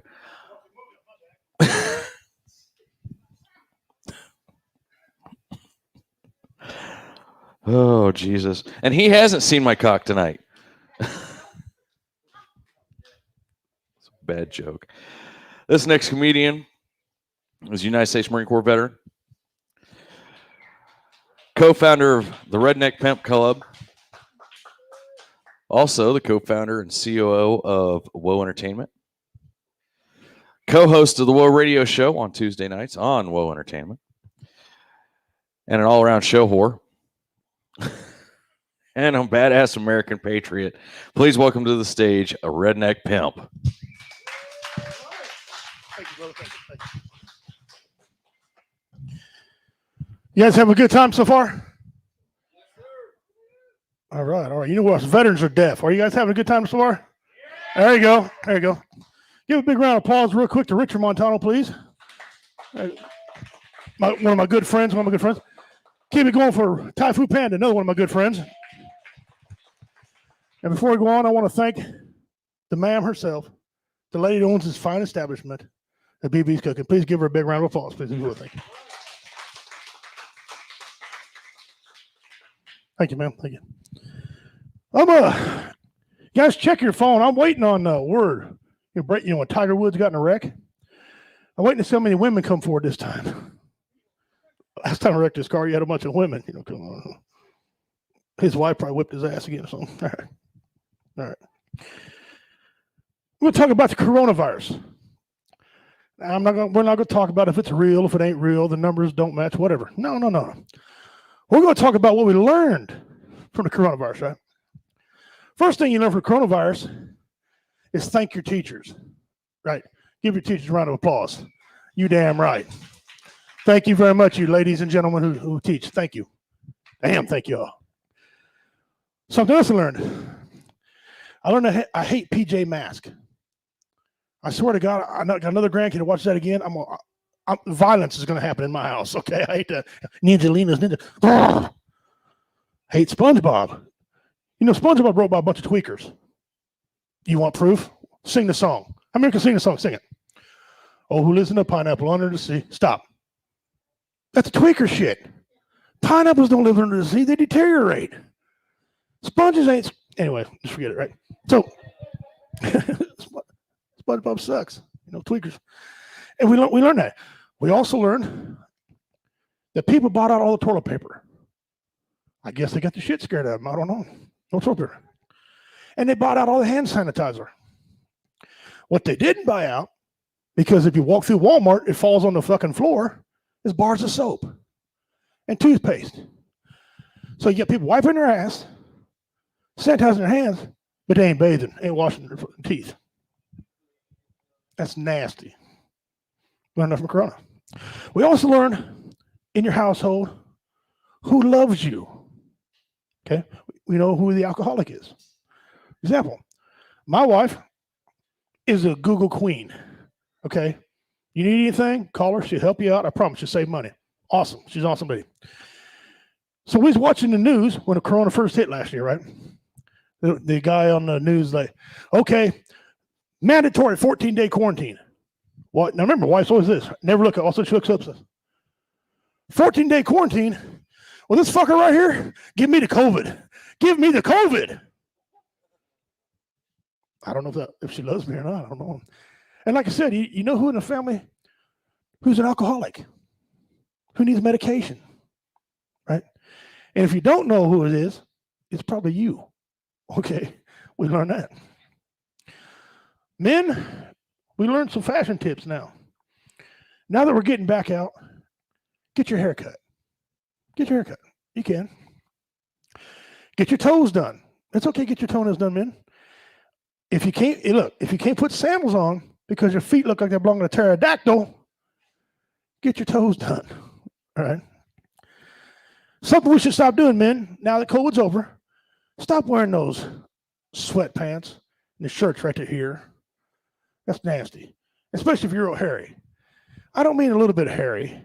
I mean Chewbacca fucking hairy, okay? If I can attack you with Velcro when you run, you're too fucking hairy. Shave up, okay? Shave up.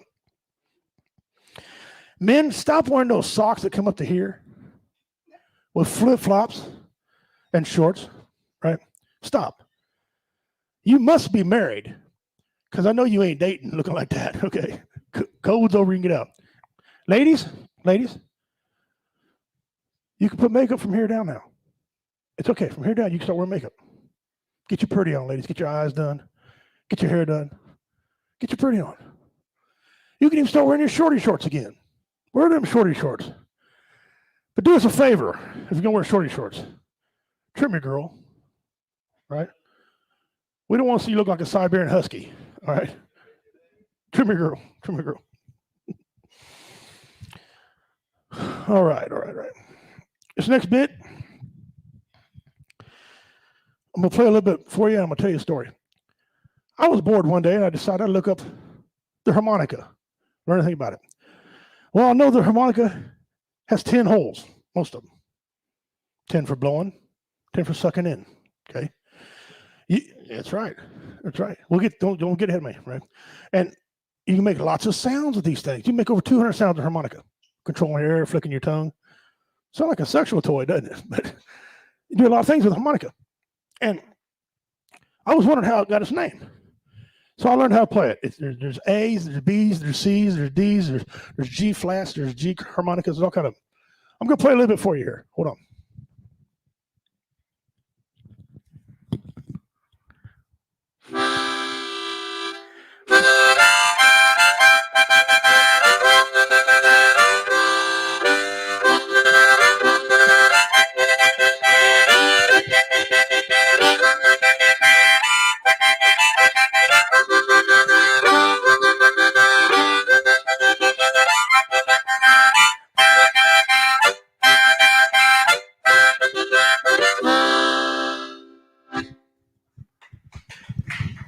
Thank you. And like I said, did a little research, and I found out the guy who invented it, he wanted to call it the squawk box. Well, that was lame. He's like, no, I'm not going to call that. And he got to thinking, he goes, you know, I live next to a whore named Monica who makes a lot of sounds. A harlot, yeah, harmonica. That's how I got the name. And I'm glad he named it harmonica, right? Because imagine, you come home and tell you, if you're playing harmonica, sir, you come home and tell your wife, baby, I'm going to play harmonica tonight. No problem. Imagine if he would have named it what he wanted to name it. Baby, I'm going to go play the whore next door. Yeah, it wouldn't be very good, would it? It wouldn't be very good. How many have grown kids? Yeah. Sorry about that. Wife and I got 4 of them, right? And it never fails to amaze me. Men, when we watch a movie, we want to watch it all. I don't care if we've seen it 100 times. Correct me, back me up here, man. If we watch it 100 times, we want to watch 101, every bit of it, hear all the sounds and noise, right? Okay. Well, apparently that rule don't apply in my house because my kids come over. I'm watching Goodfellas. Love me some Goodfellas. I've seen it 100 times, right? I'm watching this thing, and all of a sudden my kid interrupts me, goes, is that possible? I'm not Dr. Phil, but I'm not sure they could talk like that. Dude, it's Hollywood. Just be quiet. Next kid says, man, I ain't Jerry Springer, but I think they're going to fight. Would you shut up? Third kid, man, Dad, I ain't a mechanic, but they can't do that to that car. I'm like, will you please quit? Finally, the fourth kid said, Dad, what do you think? Stop. Men, write this down. Take out your pens. This is how you shut your grown kids up, right? Okay. Dad, what do you think? I looked at him and I said, you know, I think I ain't the bad in Alabama, but I'm mounting your mama. Works every time they leave your ass alone. Grown kids. How many here got smartphone, cell phone, something like that now? Android, raise your hand. Yeah. Are you happy with them? You guys like them? No, yeah. Well, they suck. Throw them in the garbage. They could get you beat up, get you killed, and get you arrested. I ain't kidding you. Let me tell you what happened. My wife and I had these cell phones, these flip phones. You know what I'm talking about, the flip phones? Get signal in the cave. Never dropped a freaking call. And you only had to charge them once a freaking day, right? Loved them. Wife comes to me, she goes, honey, we need new cell phones. I said, no, we don't, woman. We don't. No, we don't. No. She said, oh, come on now. It's got maps in it. So I know I'm a man. I don't need no map. She says, oh, come on now. Come on. You know, it's got a computer in it. If you pay attention to the first show, computers don't impress me. I hate them. I can't do them anyway. No. She says, well, you could talk into this thing. I'm like, have you heard me speak? I said, like I'm eating a shit sandwich. I'm not even talking to this damn phone. I said, no, woman, we ain't getting it. So as I'm leaving Verizon with my new phone, because men, we know the truth, men, right? I'm getting this thing set up, right?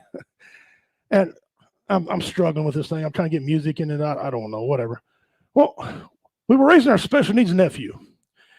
And ain't that he needs special shoes and special lotion. Yeah, our special needs nephew. I said, hey, can you set this up? He goes, oh, yeah. Done. I said, oh, hold on to it for me for a minute, so I get to learn it. About an hour later, he brings it back. He said, here's your phone. I said, sweet. Thank you, right? I went to spell the word assurance. I want to make sure I spell right. I got to AS. It popped up Asian ass porn. Okay.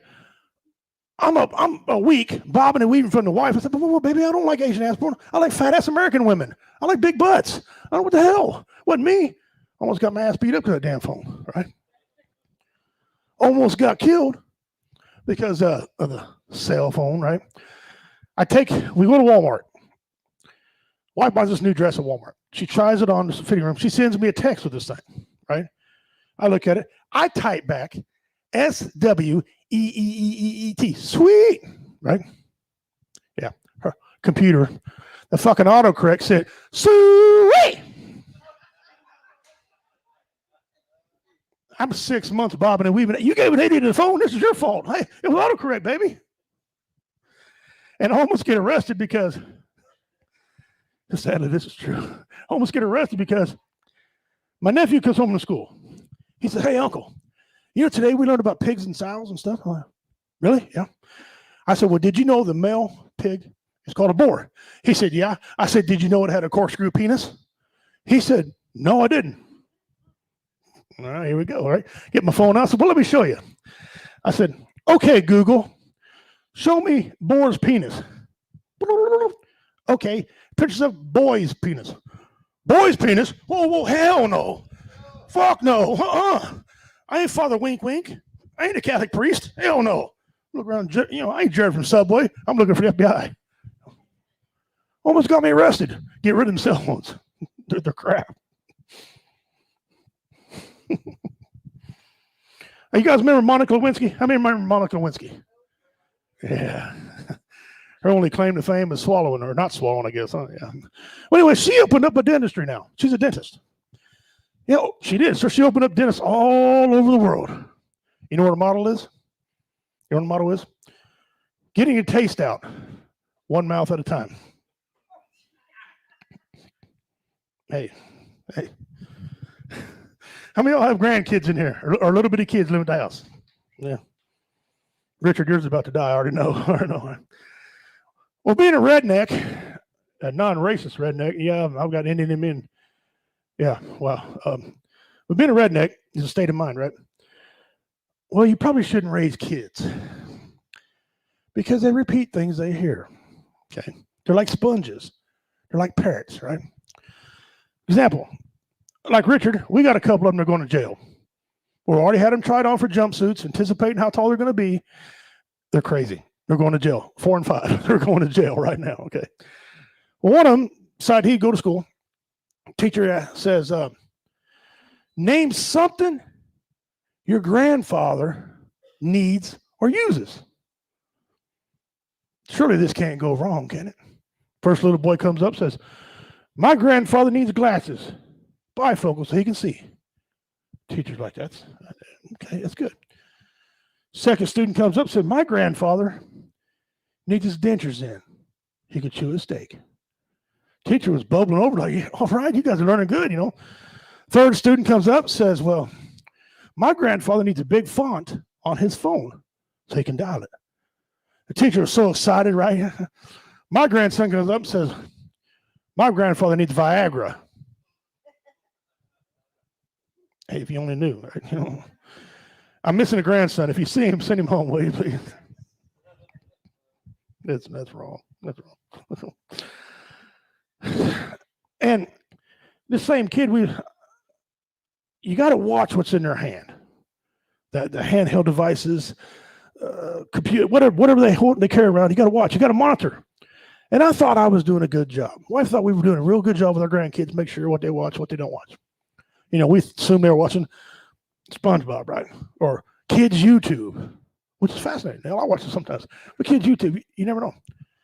Well, I found out we didn't do a good enough job. I'll tell you how I know. I was out in my shop making wood furniture. And anybody who needs wood furniture, come see me after the show. I make wood furniture, pipe, signs, all that stuff. I was taking a break, wiping my brow. I looked over, the kids were in a line out here. They had furniture out here. It looked like little tables and some old coolers I had and a little shanty made. I'm like, what is this? Oh, this ain't good. I heard one of them say something. The other ones would walk through the line, hand him something to go in. I'm thinking, I want to hear what's going on. I walk closer to here. Welcome to Kathy's Boom Boom Room. Welcome to Kathy's Boom Boom. What the hell? I said, welcome to Kathy's Boom Boom Room, please. Give me $5. He's entrepreneuring. I didn't know if I should be happy or like, wait a minute. Boom, boom. Okay, so I'll go up there. I said, hey, come here. What are you doing? He said, I'm pimping. No, you're not pimping. No, that's not exactly what pimps do. Okay, no. I said, where'd you learn that? Boom, boom, boom. On my phone. Kids YouTube? No. Regular YouTube. Okay.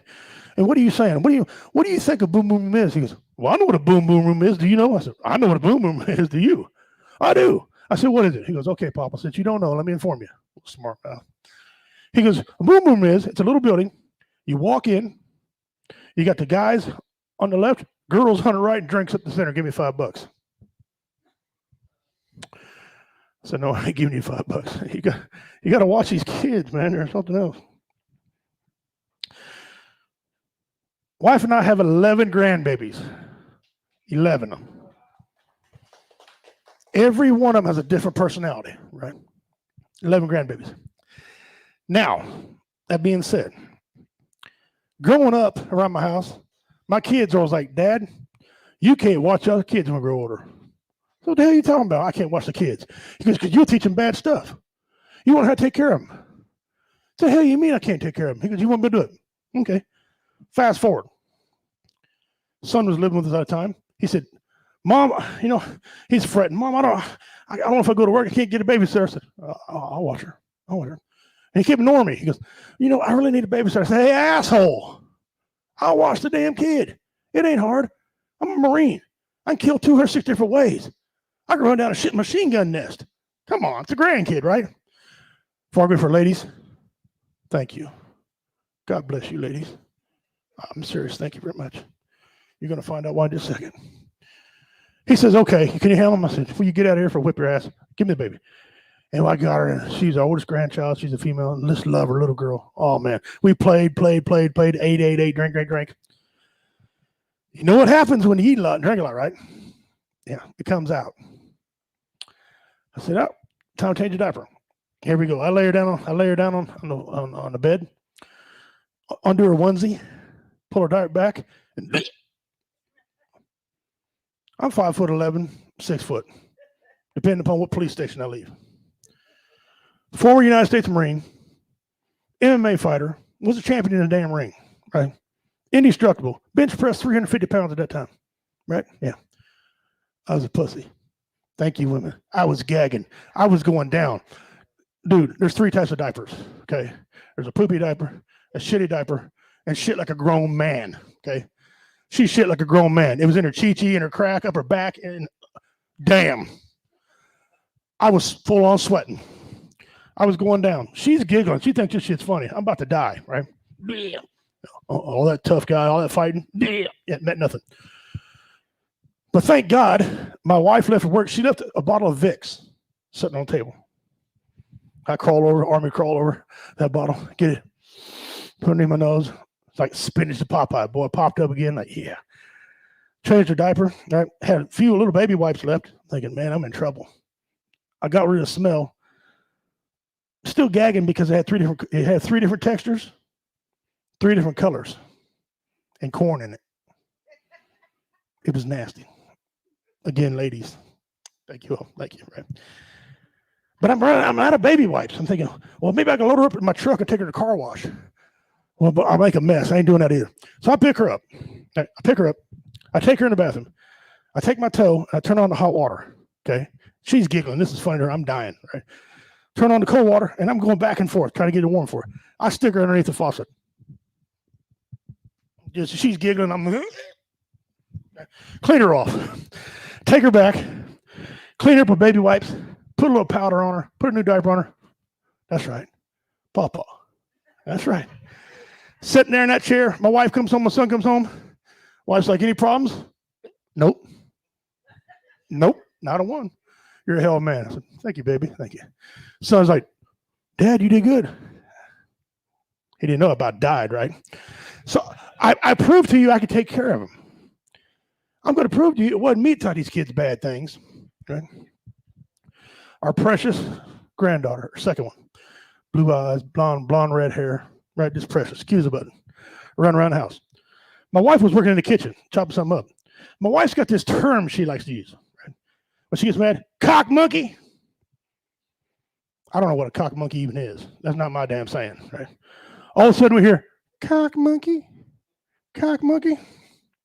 Like, right, okay. 30 minutes later, she goes home, phone rings. Hello, my daughter. Dad, you know what your granddaughter said? Hold on a second. Honey, line 1 for you. Wasn't me. Didn't learn that from me. One of my grandsons that's going to jail. He come over. He belongs to our daughter who's got an IQ about 140. Smart woman. Her and the wife are sitting at the countertop talking. That eliminates me. I'm just a puppet. I just sit there and pay attention, right? He comes over. He runs in the bathroom. He grabs a white towel, wraps around his head. Another white towel around his body. I'm watching this kid because I'm thinking, he's going to give me something. He comes into the kitchen. He takes a broom handle, unscrews the broom handle, right? Like, what is he doing? Is this a ninja? I don't get it. All of a sudden, he walks around with a little, behold,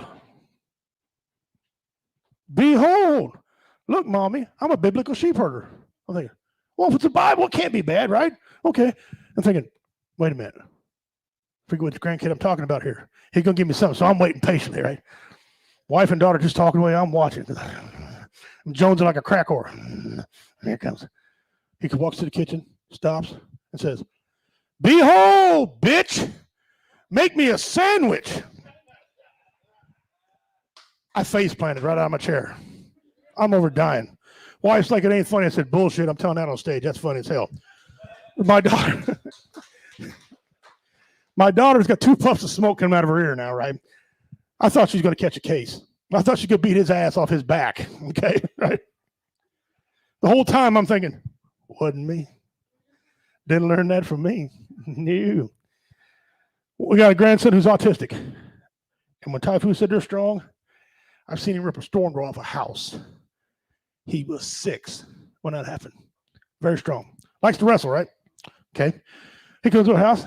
I said, hey, buddy, you want to wrestle? Yeah. I get my old ass down on the floor.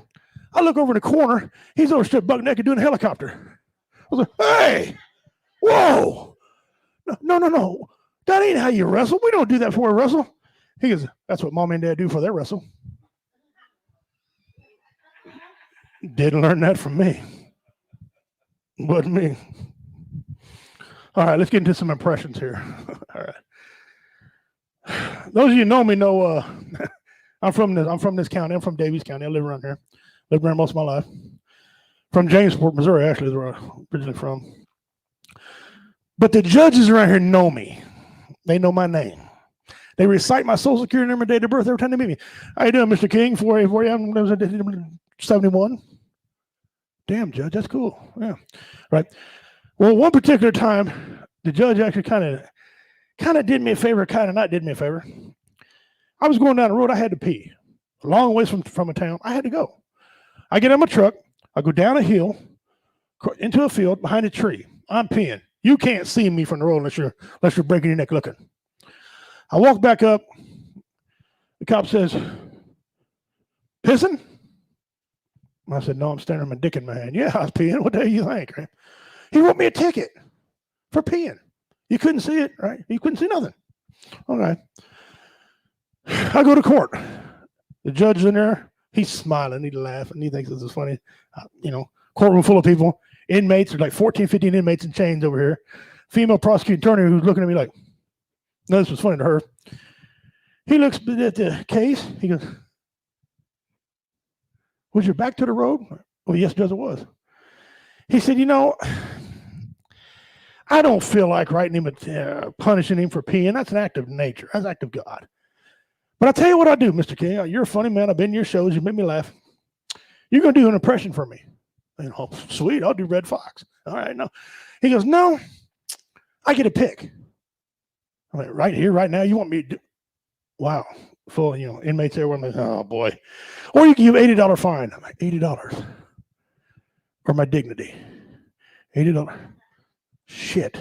I'm trying to count money at $67.50. All right, Judge, what do you want?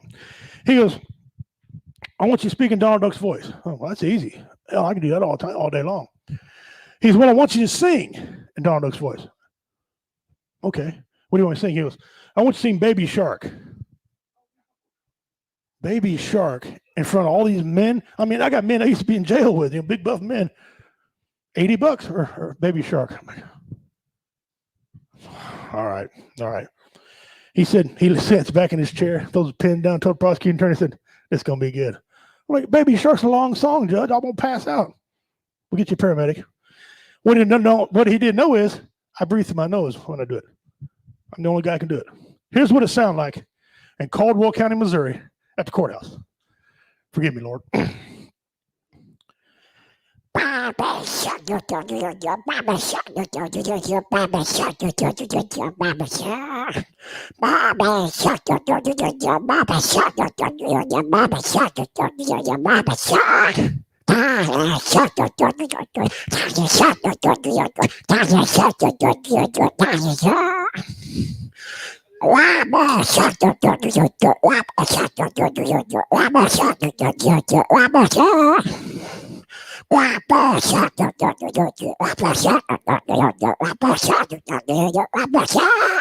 Guys, I'm Redneck Pimp. Thank y'all for coming out tonight.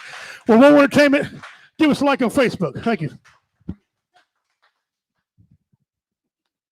Give it up one more time for all of our comedians.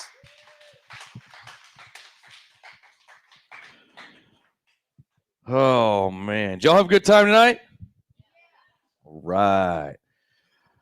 Well, that is the close of our show. The reason we do this, and honestly, this has been integral in keeping me alive for the past 5 years. These degenerate bastards you see over here actually taught me to laugh at myself. And that was one of the biggest things for me coming back from my second suicide attempt, was the fact that I took shit too serious. And that's why we do this. Gives people a chance to laugh, because if you're laughing, you ain't crying. So with that being said, come visit our merch table. Come say hi to us. If you feel the need to donate, please do. We will not turn it down. And we'll see you guys next time. I'm Goose. Much love. All right, guys, that was it for Worldwide. Remember, that's the last free comedy show. Everything else you catch on War Entertainment pay-per-view channel. War Entertainment pay-per-view channel. Typhoon Panda, come on here, Typhoon. Yeah, leave a comment what you thought about Typhoon. Typhoon the man, isn't he? That dude awesome. That dude good. We need your money. You got them Dominican. Pay me now. I won't belly. Money's the same in every language. That's right. That's right. Money. Give me your money. So catch us, guys. You know where to catch us, all that. Carl, he's got everything pinned everywhere. We'll see you March 13th. Live on pay-per-view. Redneck Pimp, on behalf of Justin, Carl, Tony Dog Ahoy.